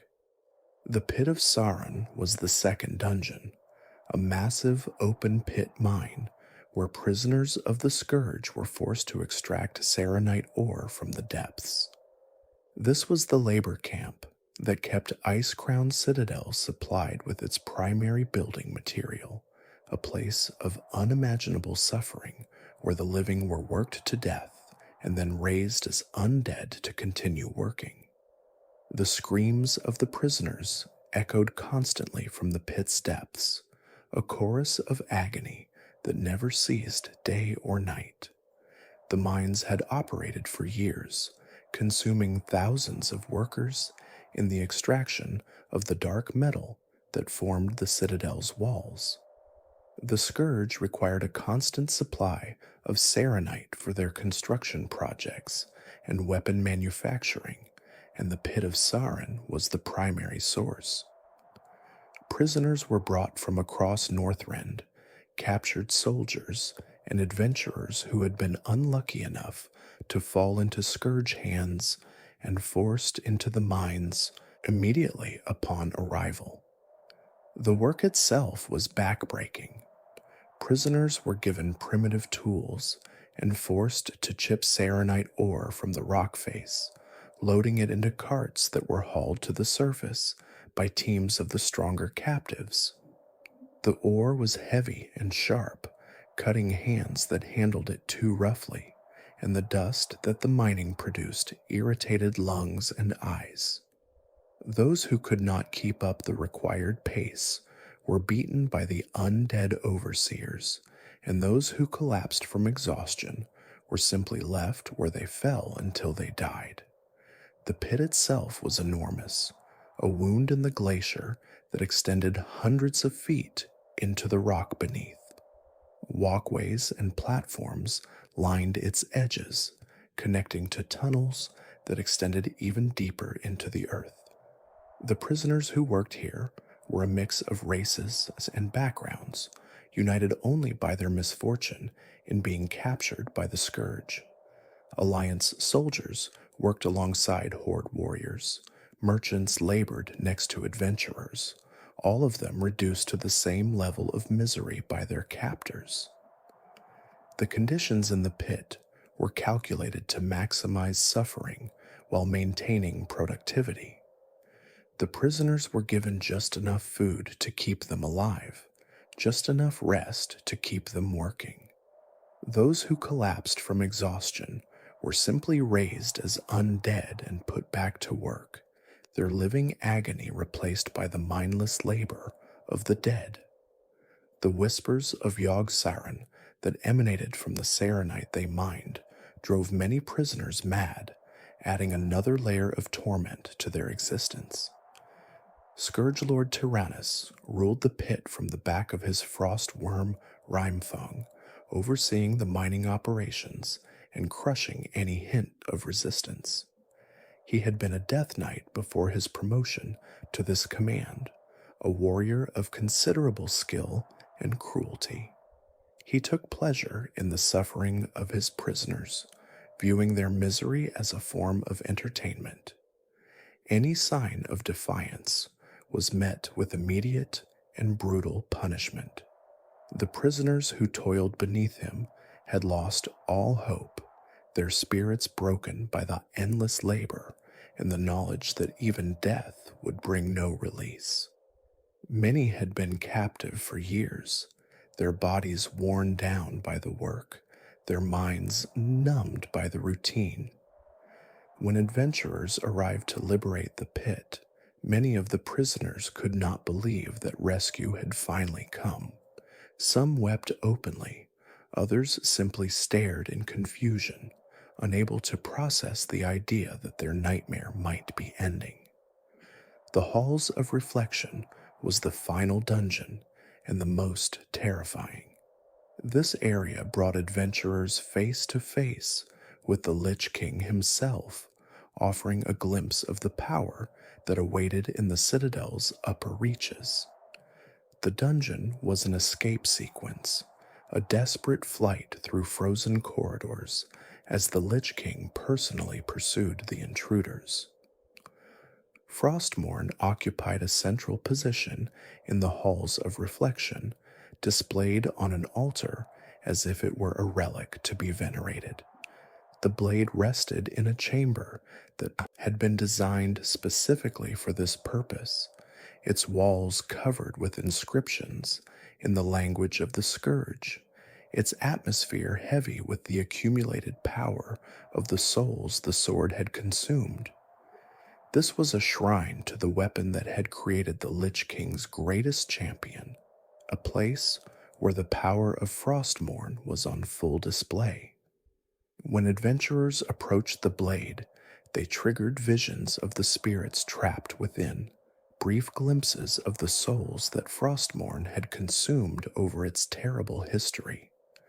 The blade reached out to them, not physically but spiritually, showing them what it contained, what it had done, what it was capable of doing. They saw Uther the Lightbringer, Arthas's mentor, still trying to reach the prince he had trained even in death. The legendary paladin had been one of Frostmourne's early victims, struck down by his own student when he tried to prevent Arthas from claiming the urn containing his father's ashes. Even trapped within the blade, Uther's spirit had never stopped fighting, never stopped hoping that some spark of good might still exist within the monster Arthas had become. They saw King Arthas Menethil II murdered by his own son, warning of the danger that approached. The king had died not in battle, but in his own throne room, cut down by Frostmourne, while he reached out to embrace the son he thought had returned safely from Northrend. His last words had been ones of confusion and love, not understanding until the final moment that the thing before him was no longer his child. Other spirits flickered through the visions, too many to count, too numerous to name. Soldiers and civilians, warriors and children, the innocent and the guilty, all had been claimed by Frostmourne over the years, and all remained trapped within its cursed edge. Their screams echoed in the minds of those who approached the altar, a chorus of torment that seemed to have no end. And then the Lich King appeared. He materialized from the shadows at the far end of the chamber, Frostmourne already in his hand, his eyes burning with cold fire behind the sockets of the helm of domination. His presence filled the space, a pressure against the soul that was almost physical in its intensity. He did not attack immediately, but spoke to the intruders, mocking their courage, dismissing their hopes of victory, describing in detail what he intended to do with their bodies after he had killed them. The encounter was not truly a fight, but a pursuit. The Lich King's power was too great for any small group to overcome, and the only option was to flee. His armor would have turned aside any blade. His magic would have countered any spell. His strength would have overpowered any physical attack. He could have killed the adventurers in moments if he had wished, but he preferred to toy with them, to let them run and hope before he crushed that hope forever. Adventurers ran through the halls of reflection with the Lich King close behind, his voice mocking them as he closed the distance. He raised walls of ice to block their path, forcing them to find alternate routes. He summoned waves of undead that rose from the floor to impede their progress. He could have killed them at any moment, but chose instead to demonstrate his power, to show them how utterly helpless they were against him. They fought through waves of undead that rose to block their path, desperately seeking an exit, before the master of the Scourge caught up with them. Every second counted, every moment of delay brought the Lich King closer. The walls themselves seemed to close in around them, the ice groaning and cracking as if the citadel itself was responding to its master's will. The escape was narrow, accomplished only through the intervention of either the Skybreaker or Orgrim's hammer, depending on the adventurer's faction. The gunship arrived at the last moment, its arrival announced by the thunder of cannons breaking through an ice wall that the Lich King had raised. The crew provided covering fire while the adventurers scrambled aboard, the vessel's weapons keeping the undead at bay for the precious seconds needed to complete the evacuation. Even then, the Lich King nearly caught them. His attack struck the vessel as it pulled away, blasting a hole in its hull that sent crew members tumbling into the void. The gunship limped away, trailing smoke and flame. Its escape accomplished more through luck than skill. It was a sobering demonstration of what awaited any who challenged Icecrown Citadel, a preview of the power that would have to be overcome if the war against the Scourge was ever to be won. The assault on Icecrown Citadel was the culmination of the entire Northrend campaign, the final confrontation that would determine whether the Lich King would continue his reign of terror or be stopped at last. Organizing such an assault required the coordination of multiple factions who were often at odds with each other, a diplomatic achievement that was almost as impressive as the military one. Tyrion Fordring, the High Lord of the Argent Crusade, was the driving force behind the assault's organization. Tyrion was perhaps the most respected paladin in all of Azeroth, a man who had sacrificed everything in service to the light and who had proven himself time and again in battle against the Scourge. He wielded the Ashbringer, a legendary blade that was the antithesis of everything the Lich King represented, and he commanded the unwavering loyalty of the Argent Crusade's forces. But Tyrion knew that the Argent Crusade alone could not breach Icecrown Citadel. The fortress was too large, its defenses too strong, its armies too numerous. He needed allies, and he found them in the Knights of the Ebon Blade. Darian Mograine led the Ebon Blade, an organization of Death Knights who had broken free of the Lich King's control and now sought revenge against their former master. Darian was the son of Alexandros Mograine, the original wielder of the Ashbringer, and his connection to that legendary blade gave him a bond with Tyrion that transcended their different natures.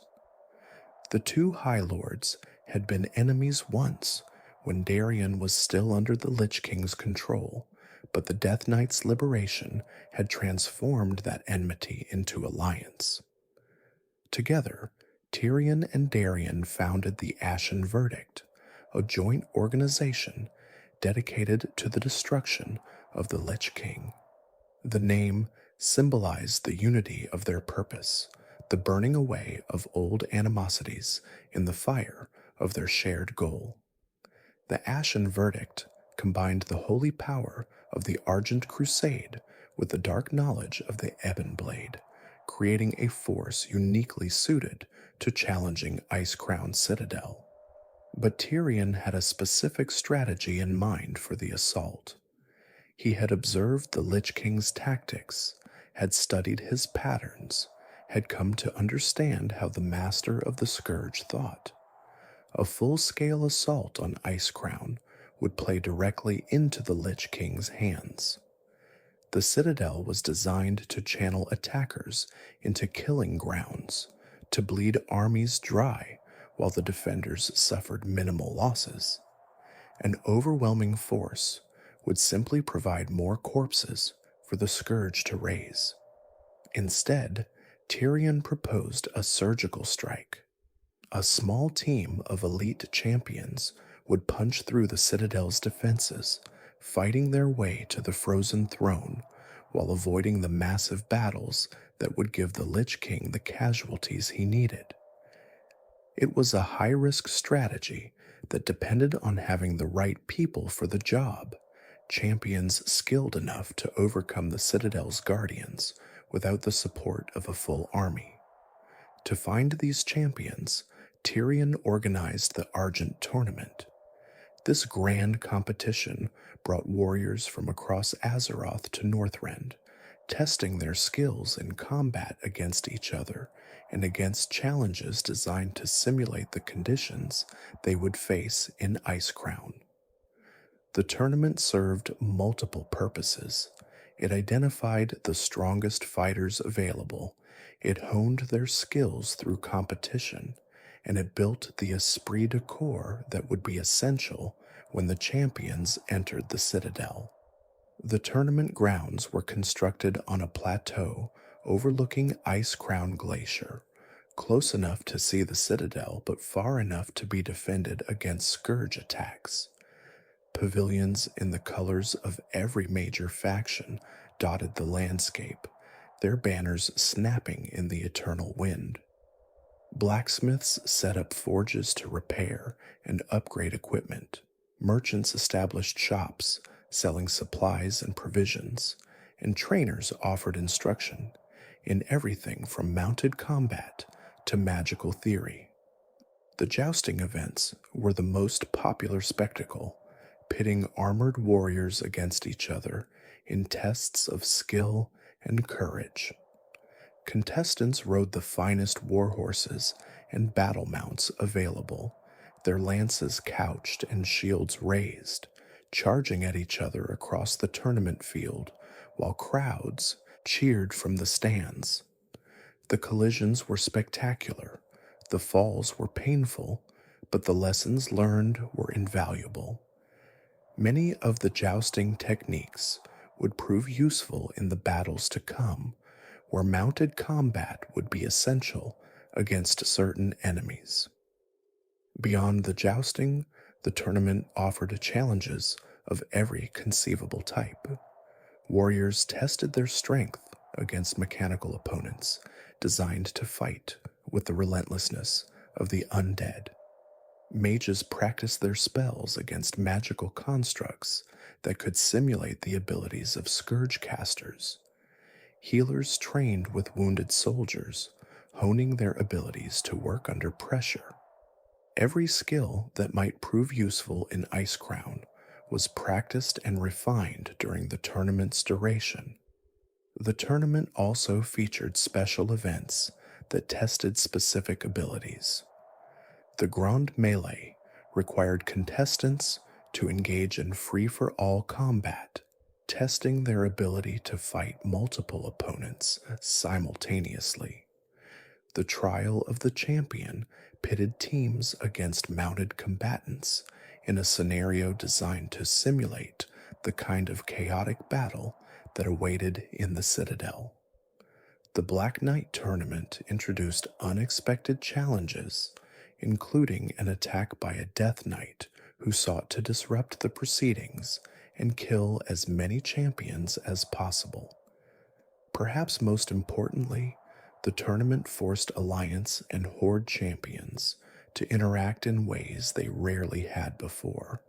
They competed against each other, certainly, but they also fought alongside each other against common enemies.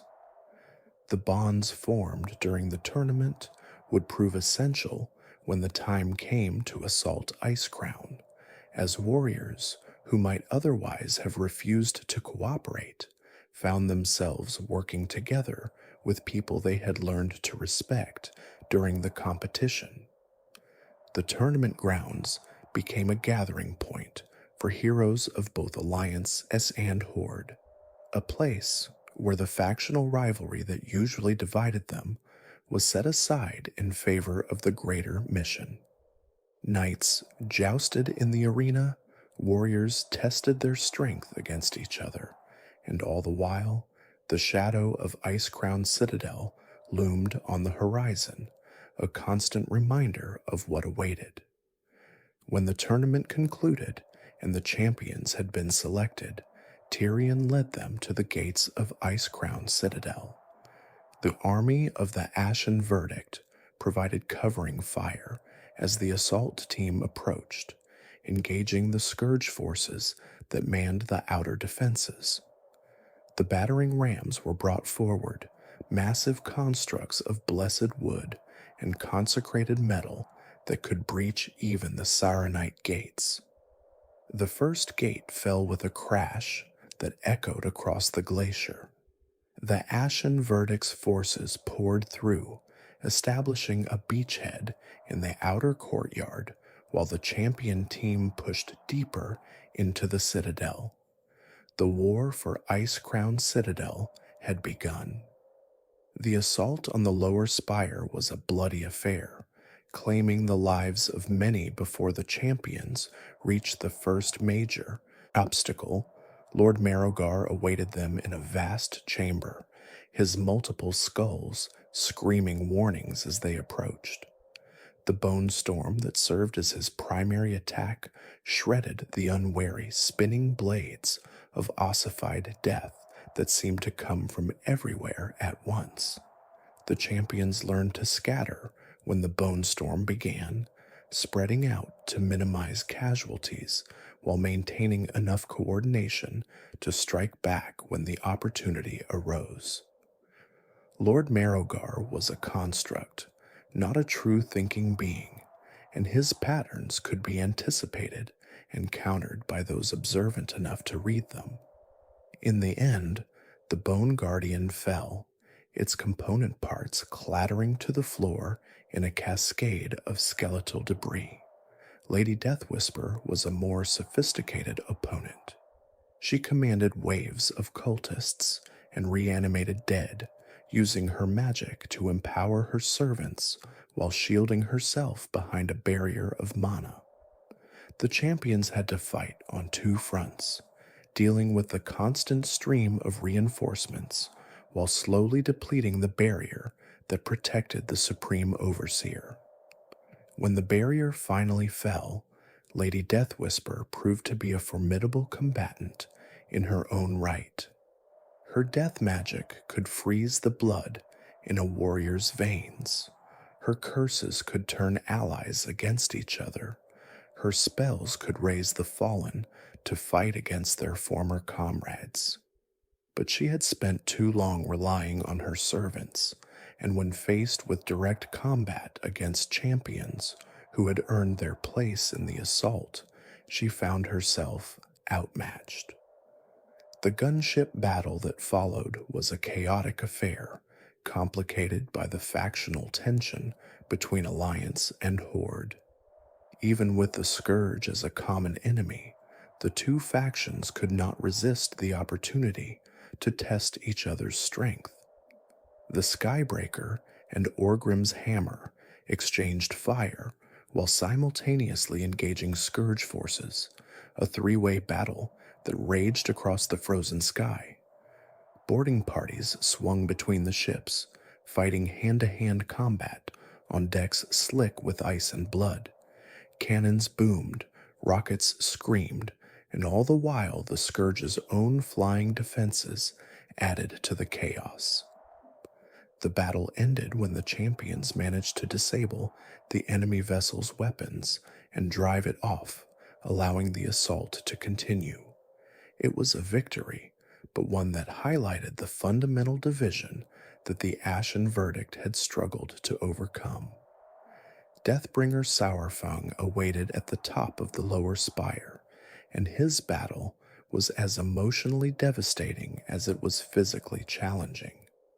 The champions faced a warrior who had been one of their own, a hero corrupted into a monster by the very enemy they sought to destroy. Every strike against him was a blow against a memory of what he had been, a reminder of the tragedy that the Scourge represented. The Deathbringer's power was immense. He could drain the blood of his enemies to heal himself, could mark targets for death that his wounds would spread to, could enter a frenzy of violence that made him nearly unstoppable. The fight was long and grueling, pushing the champions to their limits and beyond. When Saurfang finally fell, the silence that followed was broken only by the approach of his father. High Overlord Varrock Saurfang had accompanied the assault, unable to stay behind while his son's fate hung in the balance. He knelt beside the body, gently removing the helm that had transformed Dranish into the Deathbringer, and spoke the words that would follow him forever. "You will have a proper ceremony," the old warrior promised, "in Nagrand, next to the pyres of your mother and ancestors." His voice broke as he spoke, but his hands were steady as he lifted his son's body. The champions parted to let him pass, honoring a father's grief in the only way they could. The upper spire presented new challenges, new horrors, new tests of the champion's resolve. The transition from the lower spire was marked by a change in atmosphere, as if the citadel itself grew more hostile the deeper one ventured. The walls here were decorated with more elaborate carvings, the architecture more complex, the traps more sophisticated. The champions had proven themselves worthy of advancing, and the citadel would test them accordingly. The plague works awaited first, a descent into the heart of the Scourge's biological weapons program. The champions passed through corridors lined with tanks of plague brew, their footsteps echoing in chambers where the air itself was toxic. Warning signs in multiple languages, many of them ancient and forgotten, marked the entrances to the most dangerous areas. The Scourge may have been undead, but even they recognized the need to mark zones that could kill even their own servants. The stench in the plague works was overwhelming, a mixture of decay, chemicals, and something else that defied description. Even champions, who had faced the worst horrors of the Scourge, found themselves struggling not to retch, their bodies rebelling against the environment in ways their training had not prepared them for. Those with magical protections fared better, but even they could feel the wrongness of this place pressing against their wards. Festergut was the first guardian they encountered, a bloated abomination whose very breath was death. The creature inhaled clouds of plague gas that filled the chamber, becoming more and more bloated as it absorbed the toxins, until finally it released everything in a single devastating exhale. The champions learned to use the gas masks that had been provided by the Ashen Verdict, timing their use to survive Festergut's most dangerous attacks. Rotface was somehow worse. Where Festergut was simply toxic, Rotface was actively infectious, his body crawling with mutagens that could transform anyone they touched. Pools of ooze spread across the floor during the battle, forcing the champions to constantly reposition while dealing with the additional slimes that split off from the abomination's body. Professor Putricide watched both battles from his balcony, offering commentary on his creation's performance with the detachment of a scientist observing an experiment. When his sons fell, his grief was genuine but brief, quickly replaced by a determination to avenge them using every weapon in his considerable arsenal. The battle against Putricide was a running fight through his laboratory as the professor deployed trap after trap, poison after poison, in his attempt to stop the intruders. He threw volatile compounds that exploded on contact, released clouds of choking gas, summoned oozes that pursued the champions with single-minded determination. When all else failed, he drank his own experimental compounds, transforming himself into a monster of twisted science that was far more dangerous than his original form. The champions prevailed, but the victory came at a cost. Several of their number had been poisoned by Putricide's concoctions, and even with magical healing, the effects would linger for days. The plague works had been cleared, but the price had been high. The Crimson Hall offered different challenges. Here, the enemy was not mindless monsters or mad scientists, but intelligent, cunning predators who had once been living beings. The Sand Line retained their personalities in undeath, their blood elf heritage giving them an aristocratic bearing that seemed almost civilized until the masks slipped and the vampires beneath showed themselves. The Blood Prince Council fought as a unit, their powers complementing each other in deadly combination. Prince Valinar commanded the very air, creating vortexes of kinetic energy that could throw champions across the room. Prince Keliseth wielded shadow magic, his curses sapping strength and will from his enemies. Prince Taldaram was the most physically dangerous, his flames burning with an intensity that seemed impossible for undead to generate. The champions learned that they could not focus on a single prince without being overwhelmed by the others. They had to spread their attention, dealing damage evenly across all three while managing the unique threats that each presented. When one prince fell, the others grew more desperate, their attacks becoming more frenzied as they sought to avenge their fallen brother. Only when all three had been destroyed did the chamber fall silent. Blood Queen Lanethel awaited in the inner chamber, surrounded by her vampiric court.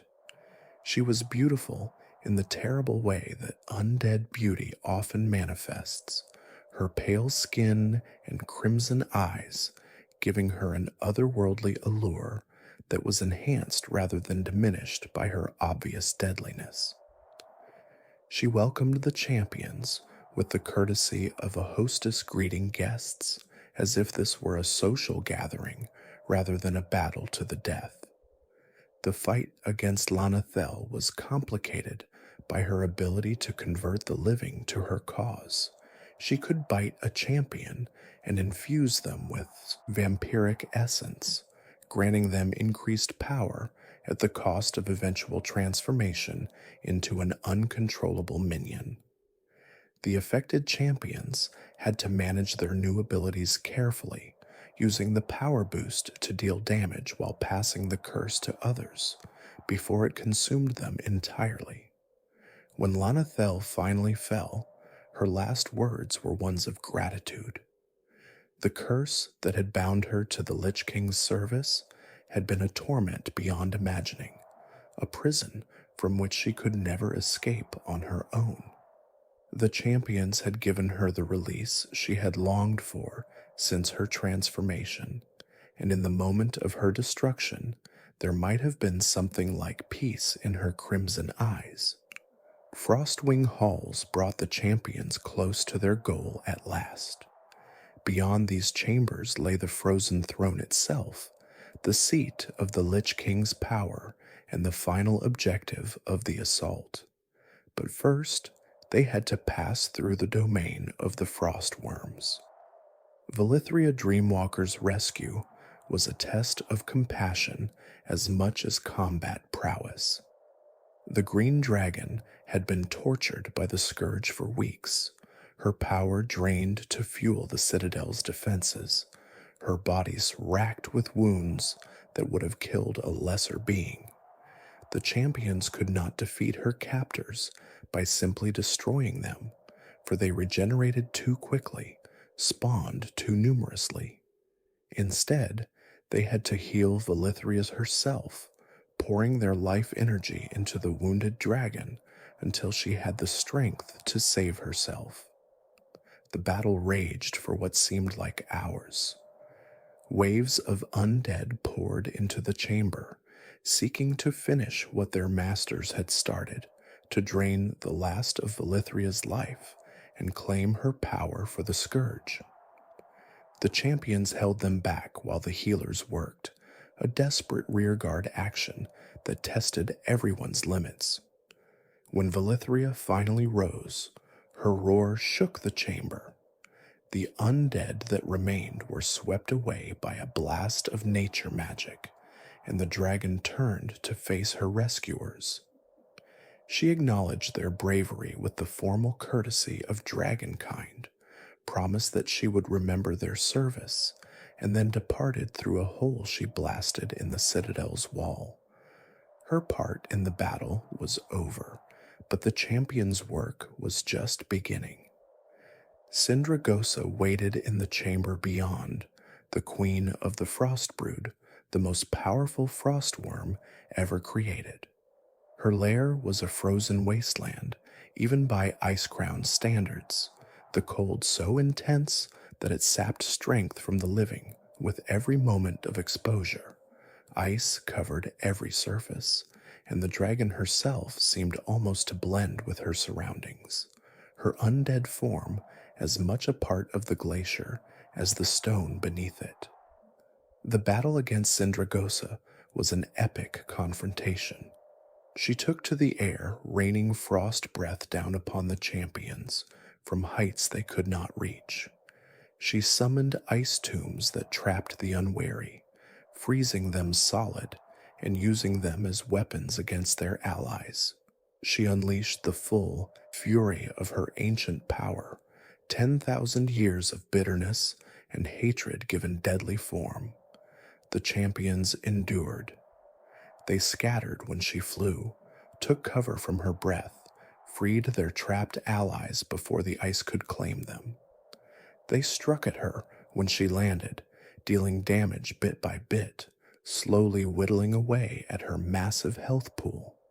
And when she finally fell, when the Queen of the Frostbrood crashed to the ice for the last time, they knew that only one challenge remained. The Lich King awaited. The frozen throne stood at the very peak of Icecrown Citadel, a platform of ice and saronite open to the endless gray sky. Storms raged around it, lightning crackling through clouds that seemed to extend to infinity, the wind howling with the voices of a million damned souls. At the center of the platform sat the throne itself, a seat of crystalline ice that seemed to absorb what little light reached this highest point of the citadel. And upon the throne sat Arthas, the Lich King, waiting for the champions who had fought their way through his fortress. He was armored in the same saronite that formed the citadel's walls, his plate a deep, absorbing black that seemed to drink in the light. The helm of domination sat upon his head, its eyeless sockets somehow conveying a sense of attention and focus. Frostmourne rested across his lap, the cursed rune blade that had claimed so many souls, its surface reflecting nothing, a void of light and hope. Tyrion Fordring stood at the head of the champions, the Ashbringer blazing with holy light in his hands. The paladin had waited years for this moment, had dedicated his life to the destruction of the Scourge, had sacrificed everything in service to this goal. Now, at last, he faced the enemy he had sworn to defeat. The Lich King rose from his throne with a motion that was both graceful and terrible. He descended the steps to the platform where the champions waited, Frostmourne rising to a ready position. His voice, when he spoke, echoed with the power of death itself, a sound that seemed to come from everywhere at once. So the light's vaunted justice has come at last. Shall I lay down Frostmourne and throw myself at your mercy, Fordring? Tyrion's response was to charge, the Ashbringer raised for a killing blow. The two weapons clashed with a sound like thunder, holy light meeting unholy darkness in a collision that sent shockwaves across the platform. The battle for the fate of Azeroth had begun. The Lich King was everything the legends had promised and worse. His strength was beyond mortal comprehension, his speed impossible for a being in full plate armor, his command of death magic absolute. He swung Frostmourne in patterns that seemed to defy physics, the blade moving faster than the eye could follow, cutting down champions with every stroke. But the champions were not ordinary warriors. They were the elite of two worlds, the strongest fighters that Azeroth had to offer, the heroes who had proven themselves worthy of this final challenge. They worked together with the coordination born of months of preparation, supporting each other, healing the wounded, striking when opportunity presented itself. The battle raged across the platform, pushing first toward the edge, then back toward the throne, then scattering as the Lich King unleashed area attacks that would have killed anyone caught in their radius. Tyrion fought at the front, matching Frostmourne strike for strike with the Ashbringer, the two legendary weapons screaming with each impact. The sound of their collision echoed across the frozen wastes, a clash of power that could be heard for miles. The Lich King's abilities were devastating in their variety. He could summon waves of necrotic energy that swept across the platform, damaging anyone they touched. He could create defile zones, areas of shadow that grew larger with every moment, and killed anyone standing within them. He could raise the spirits of fallen heroes to fight against their former allies, turning the champion's own dead against them. He could call down infest swarms that required constant healing to survive, could summon Valkyr to carry champions to their deaths, could freeze entire groups in ice that would shatter and kill them if not broken in time. Each phase of the battle brought new challenges. As the Lich King's health dropped, his attacks became more desperate and more powerful. He summoned raging spirits, manifestations of souls he had claimed, to attack the champions while he focused on Tyrion. He created Soul Reaper marks that would kill anyone they afflicted if not healed quickly enough. He manipulated the very platform they stood on, breaking away sections and sending champions tumbling into the abyss below. The edge of the Frozen Throne platform offered its own dangers. The drop was effectively infinite, disappearing into clouds and darkness that offered no hope of survival. Champions who were pushed or thrown over the edge would fall forever, their screams fading into the howling wind. The Lich King used this to his advantage, positioning his attacks to drive opponents toward the edge, where a single mistake would mean death. But the Lich King had a plan. He was not merely fighting to win, but to achieve a specific objective.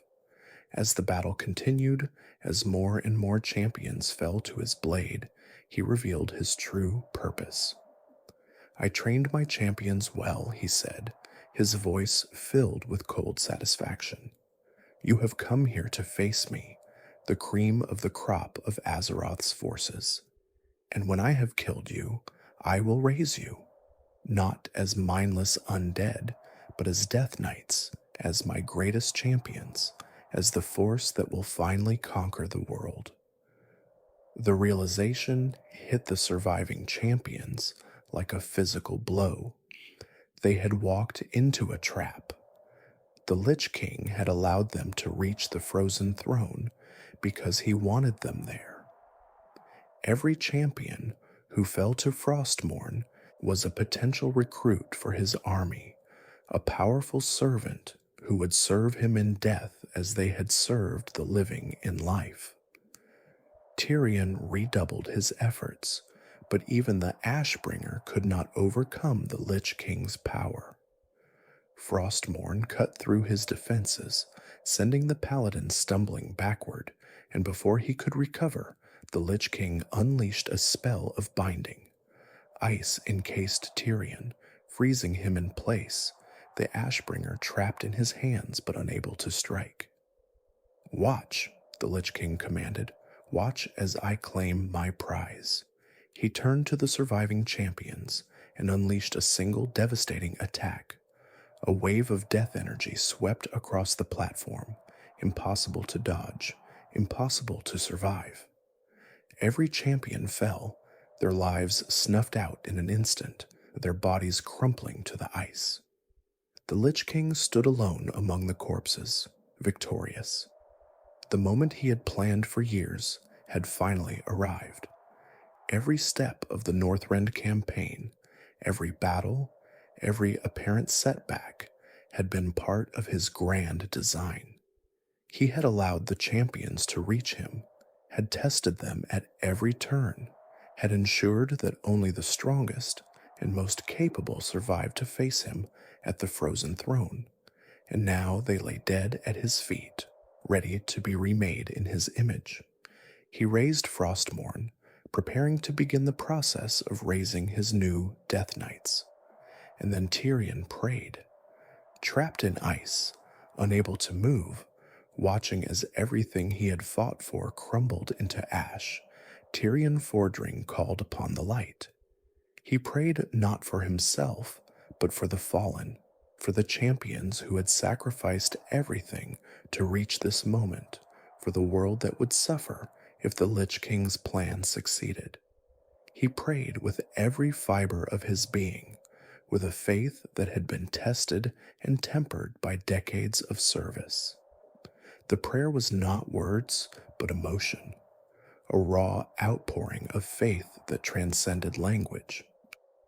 Tyrion had spent his life serving the light, had been exiled for showing mercy to an orc, had lost everything he held dear in service to what he believed was right. He had rebuilt himself from nothing, had become a symbol of hope for all who opposed the darkness, had led the charge against the greatest evil the world had ever known. Now, in his moment of greatest failure, he reached out to the power that had sustained him through everything. The light answered. Holy energy blazed from Tyrion's frozen form, so bright that even the Lich King had to shield his eyes. The ice that imprisoned the paladin shattered, fragments flying across the platform.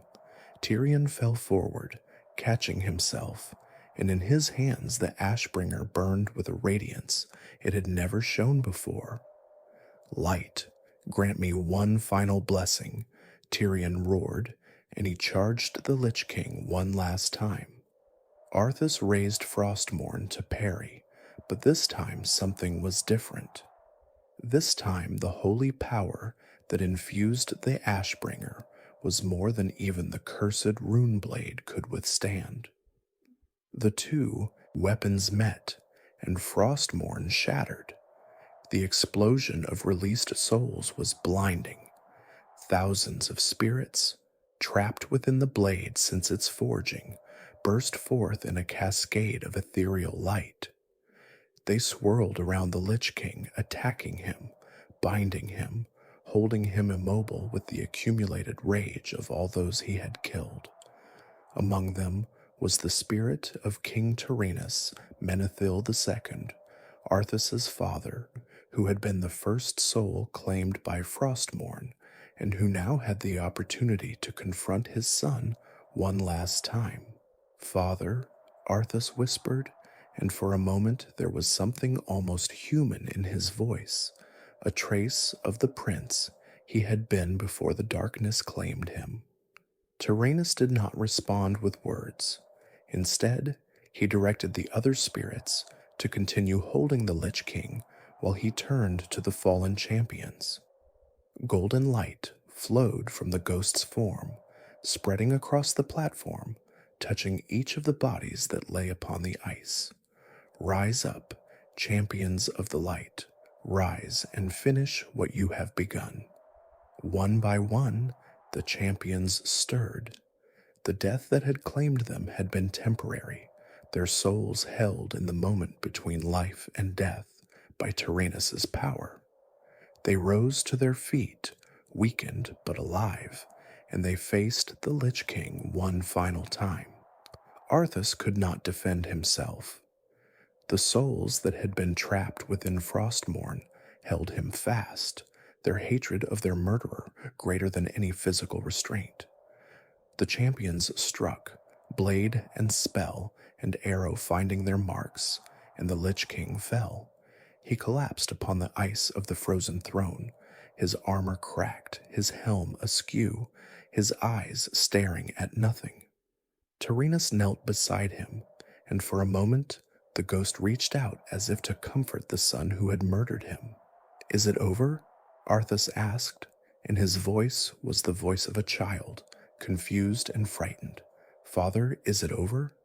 "At long last," Tyrannus replied, his voice gentle despite everything. "No king rules forever, my son.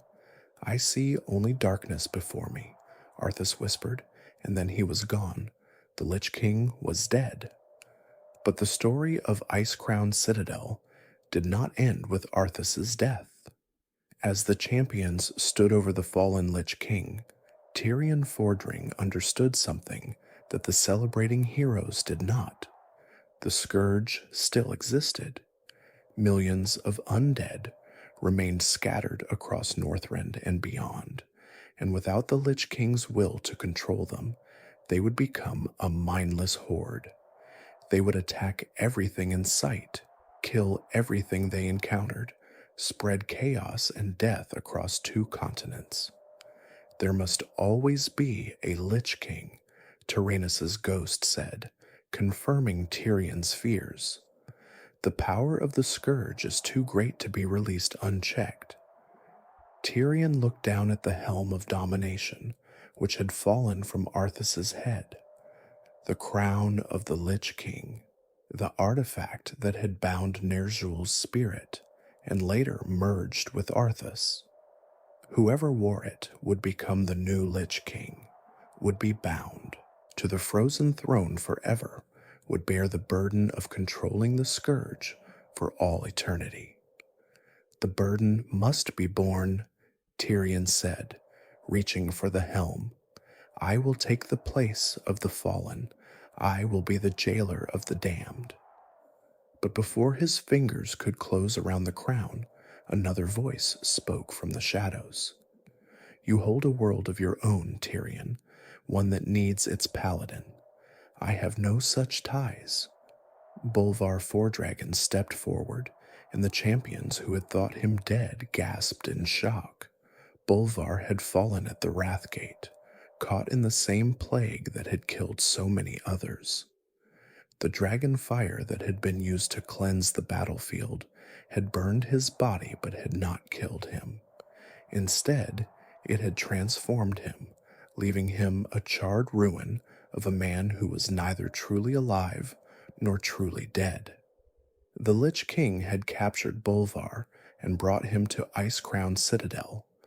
For months, the master of the Scourge had tortured the paladin, trying to break his will and turn him into a weapon. But Bolvar had not broken. His faith had held, his spirit had endured, and even chained above the frozen throne, even suffering torments beyond imagining, he had refused to serve the Lich King. Now he stood before Tyrion, his flesh a patchwork of burns and frost damage, fire still smoldering beneath his ruined skin. His eyes burned with an inner light that was neither holy nor unholy, but something new, something that had never existed before. I have no place in the world of the living, Bolvar said. My flesh burned away. My family thinks me dead. Let them continue to believe that. Place the crown upon my head, Tyrion. Let me be the jailer of the damned. Tyrion hesitated, but he could see the wisdom in Bolvar's words. The High Lord of the Argent Crusade was still needed in the world, had duties to perform, had a role to play in the rebuilding that would follow this victory. Bolvar had nothing left but this final purpose. Tyrion lifted the helm of domination and placed it upon Bolvar's head. The transformation was immediate. Bolvar's body froze, ice spreading across his already ruined flesh, binding him to the throne that awaited him. His eyes blazed with cold fire, and when he spoke, his voice echoed with the power of the Lich King. Tell them that the Lich King is dead, Bolvar commanded, his voice already taking on the terrible resonance that had characterized Arthas. Tell them that Bolvar Fourdragon died with him. Leave this place and never return. The champions withdrew, leaving Bolvar alone upon the frozen throne.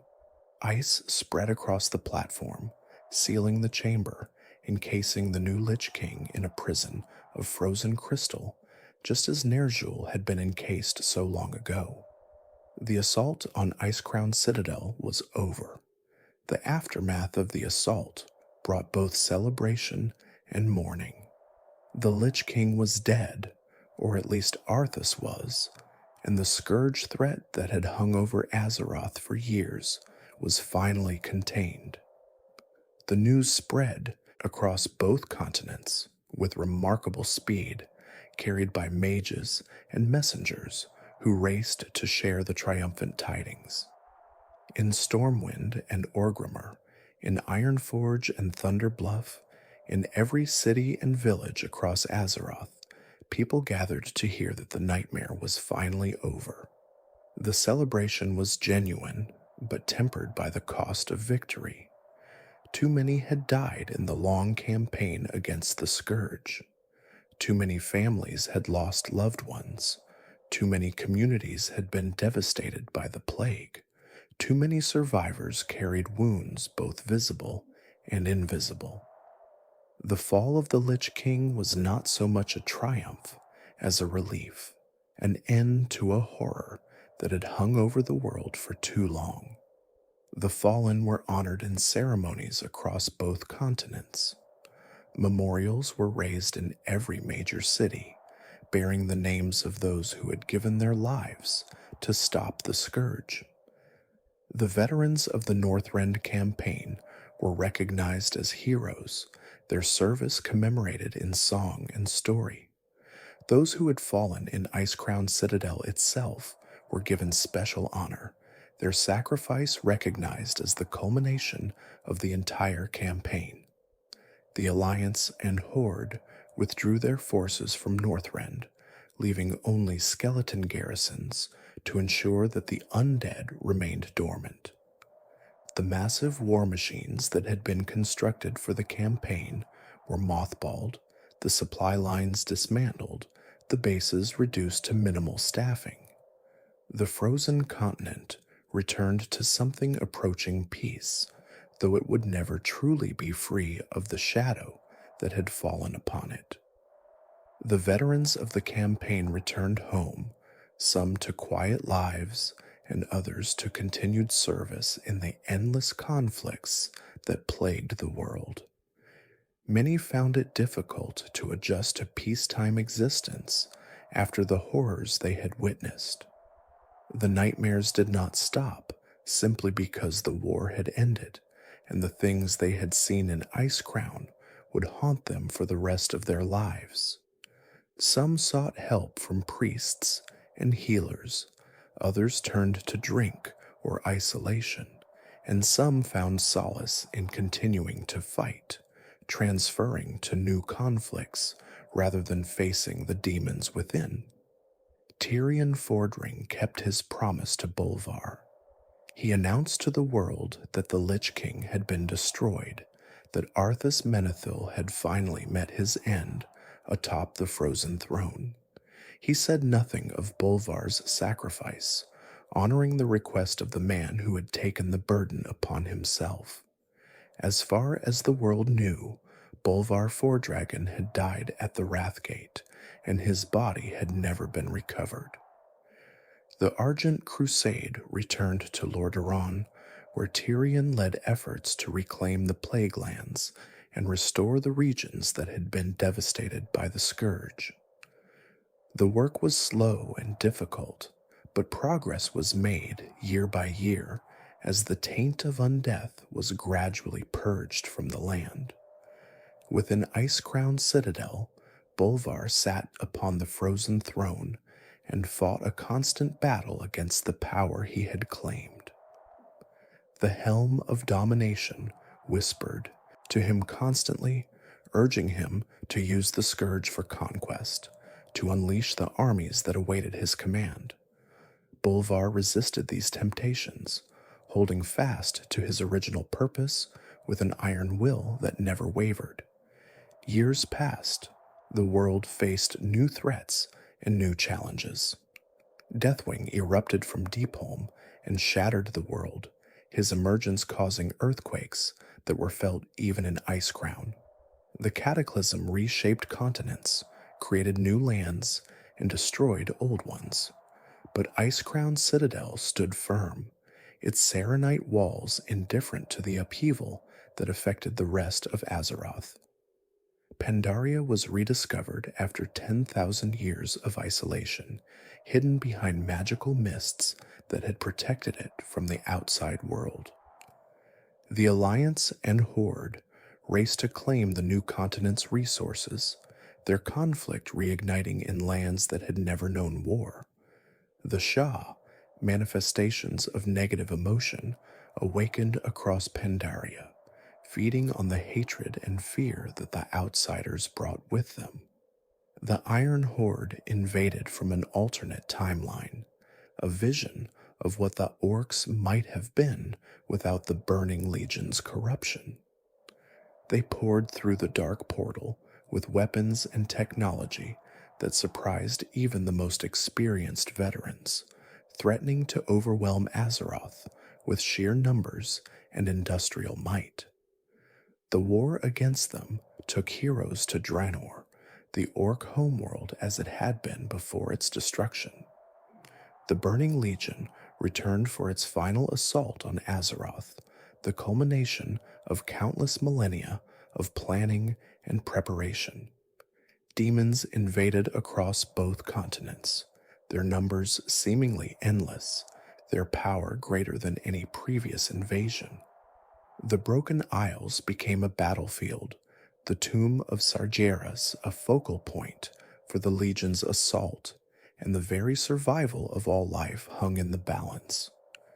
Through it all, Bolvar remained on his throne, watching, waiting, keeping the Scourge contained.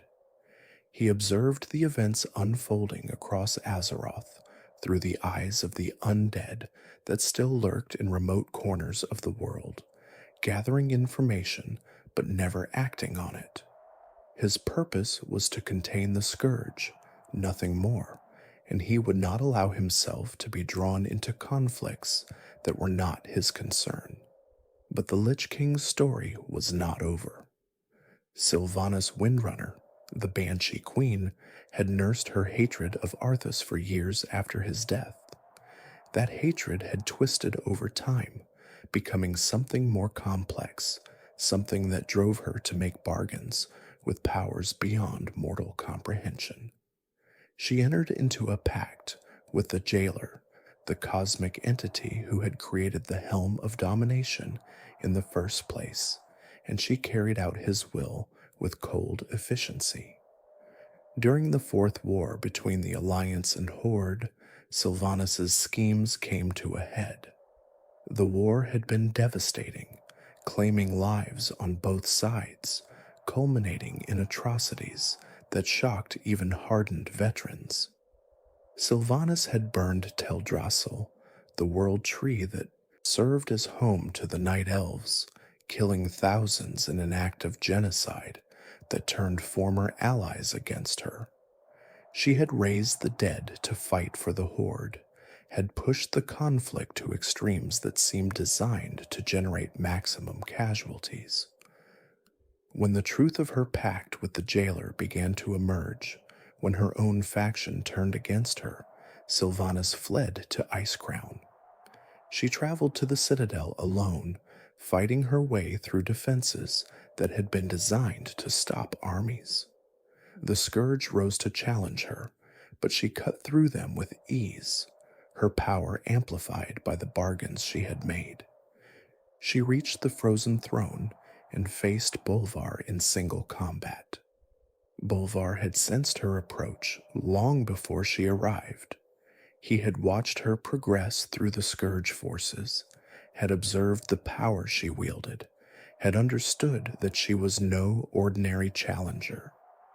He rose from the Frozen Throne to meet her, Shadow Morn in his hand, the power of the Lich King flowing through his burned and broken body. The battle was fierce, but ultimately one-sided.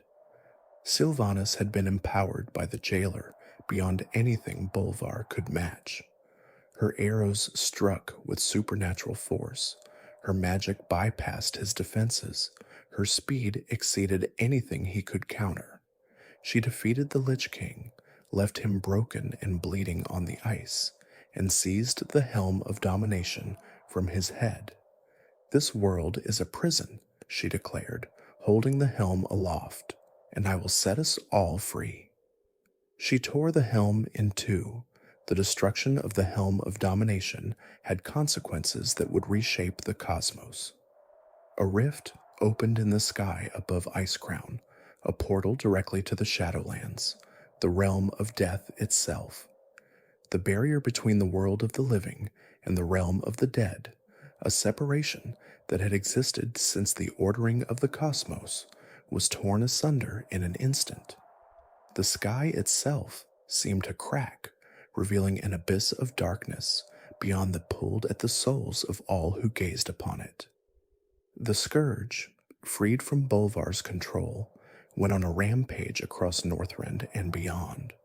The undead that had remained dormant for years suddenly awakened, their programming reverting to the most basic directive: kill the living.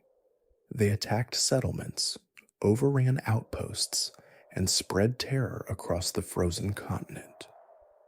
The skeleton garrisons that had been left to watch them were overwhelmed within hours, their distress calls reaching command centers that had grown complacent after years of peace. The rampage spread beyond Northrend. Scourge forces that had been hidden in remote corners of Azeroth emerged from their hiding places, attacking with a ferocity that caught defenders completely off guard. The plague lands, which had been slowly healing over the years, were plunged back into chaos. The undead that lurked in Stratholme and Sholomance rose once more, their numbers swelling as they raised new victims to join their ranks. The jailer's imprisonment in the maw was broken, and the souls of the dead began flowing directly into his domain. The machine of death, the cosmic system that had governed the afterlife since the beginning of existence, was perverted to serve his purposes. Souls that should have gone to their rightful places in the Shadowlands were instead drawn into the maw, feeding the jailer's power and advancing his schemes. Icecrown Citadel became a bridgehead between worlds, the site where mortal heroes would launch their invasion of the Shadowlands. The rift in the sky served as a permanent portal, a wound in reality that could not be healed while the damage remained unaddressed. The champions, who had once fought through its halls, now gathered there again, preparing to pursue Sylvanas through the rift and confront the jailer in his own realm. The citadel that had been a symbol of the Scourge's power became a staging ground for an expedition into the afterlife itself. Today, Icecrown Citadel stands as a monument to the darkest chapter of Azeroth's history. The fortress still rises from the glacier, its saronite walls and towers unchanged by the years, but the power that once animated it has faded. The undead that remain are largely dormant, scattered remnants of the army that once threatened the world, and the citadel itself is more museum than stronghold. The rift that Sylvanas opened has been sealed, the jailer defeated, the immediate threat to both Azeroth and the Shadowlands contained. But the scars remain. The frozen throne still stands atop the citadel, empty now, a seat of power that will never be claimed again. The helm of domination is gone, destroyed beyond repair, and with it, the line of Lich Kings that stretched from Ner'zhul to Arthas to Bolvar has ended. Visitors to the citadel, those brave enough to enter its halls, find it a place of silence and shadow. The chambers where great battles were fought are empty now, the bones of the fallen long since cleared away. The plague works are quiet, Putricide's laboratories abandoned, his experiments inert. The Crimson Hall no longer hosts the Sun Lane, the vampire blood elves having scattered or been destroyed. Frostwing Halls is cold even by Icecrown standards, the absence of Syndragosa somehow making the space feel even more empty. The stories of those who fought and died within these walls live on, preserved in song and tale across both continents. Bards in taverns from Stormwind to Orgrimmar sing of the heroes who stormed Icecrown, their names becoming legend even as their faces fade from memory. The veterans who survived gather on anniversaries to remember fallen comrades, sharing stories that grow more elaborate with each passing year. Deathbringer Saurfang is remembered as a hero whose honor survived even undeath, whose father's love transcended the corruption that had claimed him. His tale is told among the orcs as an example of what true honor means, a reminder that even in death, the spirit of a warrior can remain. Uncorrupted at its core, High Overlord Varrock Saurfang carried his son's memory with him until his own death, speaking of Dranosh with a mixture of pride and sorrow that touched all who heard it. Blood Queen Lanethel is spoken of with something approaching sympathy, a victim who found release only in destruction. Among the Blood Elves especially, her story serves as a warning about the price of vengeance, how the desire to destroy one's enemies can lead to becoming exactly what one sought to fight. Some survivors of her court have attempted to rehabilitate her memory, pointing out that she fought the Lich King's control until the very end. Syndragosa's tale is told as a cautionary story about the price of betrayal and the lingering power of ancient grudges. The blue dragonflight, what remains of it, remembers her as a victim of Deathwing's treachery rather than a monster of the Scourge. Her restoration through undeath was a final insult to a creature who had already suffered greatly, and her destruction was viewed by many dragons as a necessary mercy. Professor Putricide is remembered with horror rather than sympathy, a monster who chose his path willingly and embraced the suffering he caused. His research notes, recovered after the Citadel was cleared, revealed the full extent of his experiments and the casual cruelty with which he approached his work. Some of his findings have been preserved for study by those seeking to develop cures for scourge plagues, though the process of reviewing them remains deeply disturbing. The San line who survived Lanethel's fall scattered across Azeroth, their fate uncertain.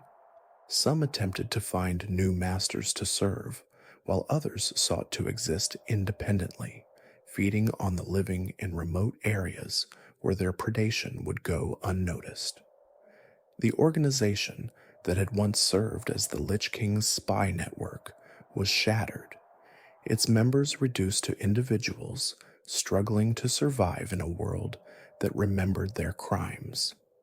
And Arthas, the prince who became a monster, who murdered his father and destroyed his kingdom, who raised an army of the dead and threatened all life on Azeroth, he is remembered most of all. His story is one of tragedy and horror, of good intentions corrupted by dark magic, of a hero who fell so far that even his redemption required his destruction. Children across Azeroth are told his tale as a warning about the dangers of obsession and the importance of listening to those who counsel caution. Adults debate whether he deserves sympathy or condemnation, whether the corruption that claimed him was his own fault or an unavoidable consequence of forces beyond his control. Some say they have seen his ghost wandering the halls of the ruined Lordaeron Palace, a shade seeking the peace that was denied him in death. Others claim to have encountered him in the Shadowlands, where the consequences of his actions followed him beyond the grave. Whether these sightings are real or merely the products of imagination colored by legend, they ensure that Arthas Menethil will never be forgotten. The Lich King is gone. The frozen throne is empty. Icecrown Citadel stands as a reminder of what was and a warning of what might be again if mortals are not vigilant against the darkness. The forces that created the Scourge still exist somewhere in the cosmos, and the knowledge of how to raise the dead has not been forgotten. The threat of undeath may rise again someday, in a different form, under a different master, but for now, the darkness has been pushed back, and the world can rest. Now, as you drift toward sleep, Let the weight of this epic tale settle over you like a blanket of snow. Icecrown Citadel's story is one of darkness and death, but it is also a story of heroism and sacrifice. For every horror that lurked within its walls, there were champions who rose to face it. For every tragedy that unfolded in its chambers, there were moments of courage and compassion that shone through the darkness. Think of Tyrion Fordring, whose faith never wavered even when frozen in ice, even when watching his champions fall, even when all seemed lost.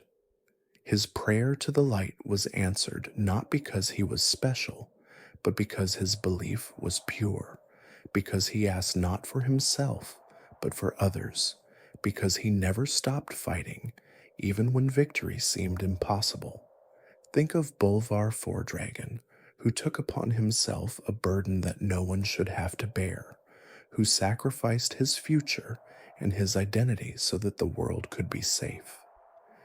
He sits in darkness now, free of the throne, but forever changed by his time upon it, and his sacrifice should never be forgotten.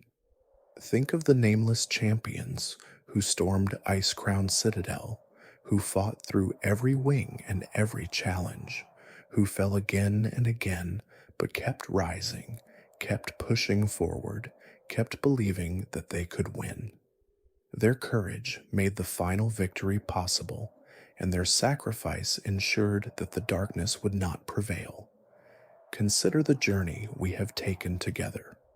We began with the creation of the frozen throne, watched as the Lich King's prison became a seat of power, saw the construction of a fortress that defied imagination. We followed Arthas from his first corruption to his final fall, witnessed his transformation from prince to death knight to master of the Scourge. We explored every wing of the citadel, faced every guardian, learned every story. The frozen throne stands empty now, a relic of a time that has passed.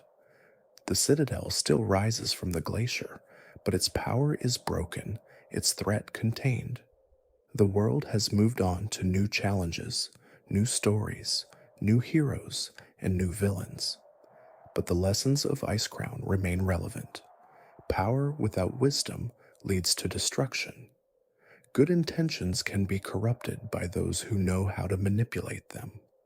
The darkness that threatens us most often comes not from outside, but from within, from our own fears and hatreds turned against us. And sacrifice, true sacrifice made without expectation of reward, remains the most powerful force in existence. Let your breathing slow as the tale concludes. Feel the tension leave your body, the weight of the narrative settling into something comfortable and warm. The horrors of Icecrown Citadel cannot touch you here. The cold of the frozen north cannot reach you. You are safe, warm, protected by the simple fact of your existence in this peaceful moment. The Scourge no longer threatens the world. The Lich King's reign has ended. The champions who fought to save Azeroth have earned their rest, and so have you. Whatever dreams await you, may they be free of frost and shadow, free of death and undeath, free of all the darkness that once dwelt within Icecrown Citadel. Sleep now, and let the tale guide you into rest. Perhaps you will walk the halls of Icecrown in your dreams, not as a warrior, but as a visitor, exploring the ruins of a fallen empire with curiosity rather than fear. Perhaps you will meet the spirits of those who fell there, hear their stories, carry their memories forward. Perhaps you will simply rest, content in the knowledge that the story has ended and the light has prevailed. The citadel stands empty, the throne lies vacant, and the world goes on, healed of its wounds, ready for whatever comes next. Rest well, and may your dreams be peaceful. If you enjoyed this journey through the complete story of Icecrown Citadel, please take a moment to like this video and subscribe to the channel. Your support helps us create more content exploring the rich and wonderful lore of Azeroth. Leave a comment sharing your thoughts on the Citadel's history, on the Lich King's fall, or on the sacrifice of Bolvar Fordragon. Did you participate in the assault on Icecrown Citadel when it was current content? Do you have memories of the battles within its halls? Whatever your thoughts, we would love to hear them. Thank you for spending this peaceful time with us here at World of Sleepcraft. We hope this tale of ice and darkness, of heroes and monsters, of sacrifice and redemption has given you something to contemplate as you drift towards sleep. The lore of Azeroth is vast and deep, filled with stories that can transport us to other worlds and other times. We are honored to be your guides through these tales, and we look forward to sharing more adventures with you in the future. Until next time, rest well, sleep deeply, and may all of your dreams be filled with wonder and lasting peace. May you wake to find the world a little brighter than you left it, a world where the darkness has been pushed back and the light shines on. Good night, and may the light protect you always.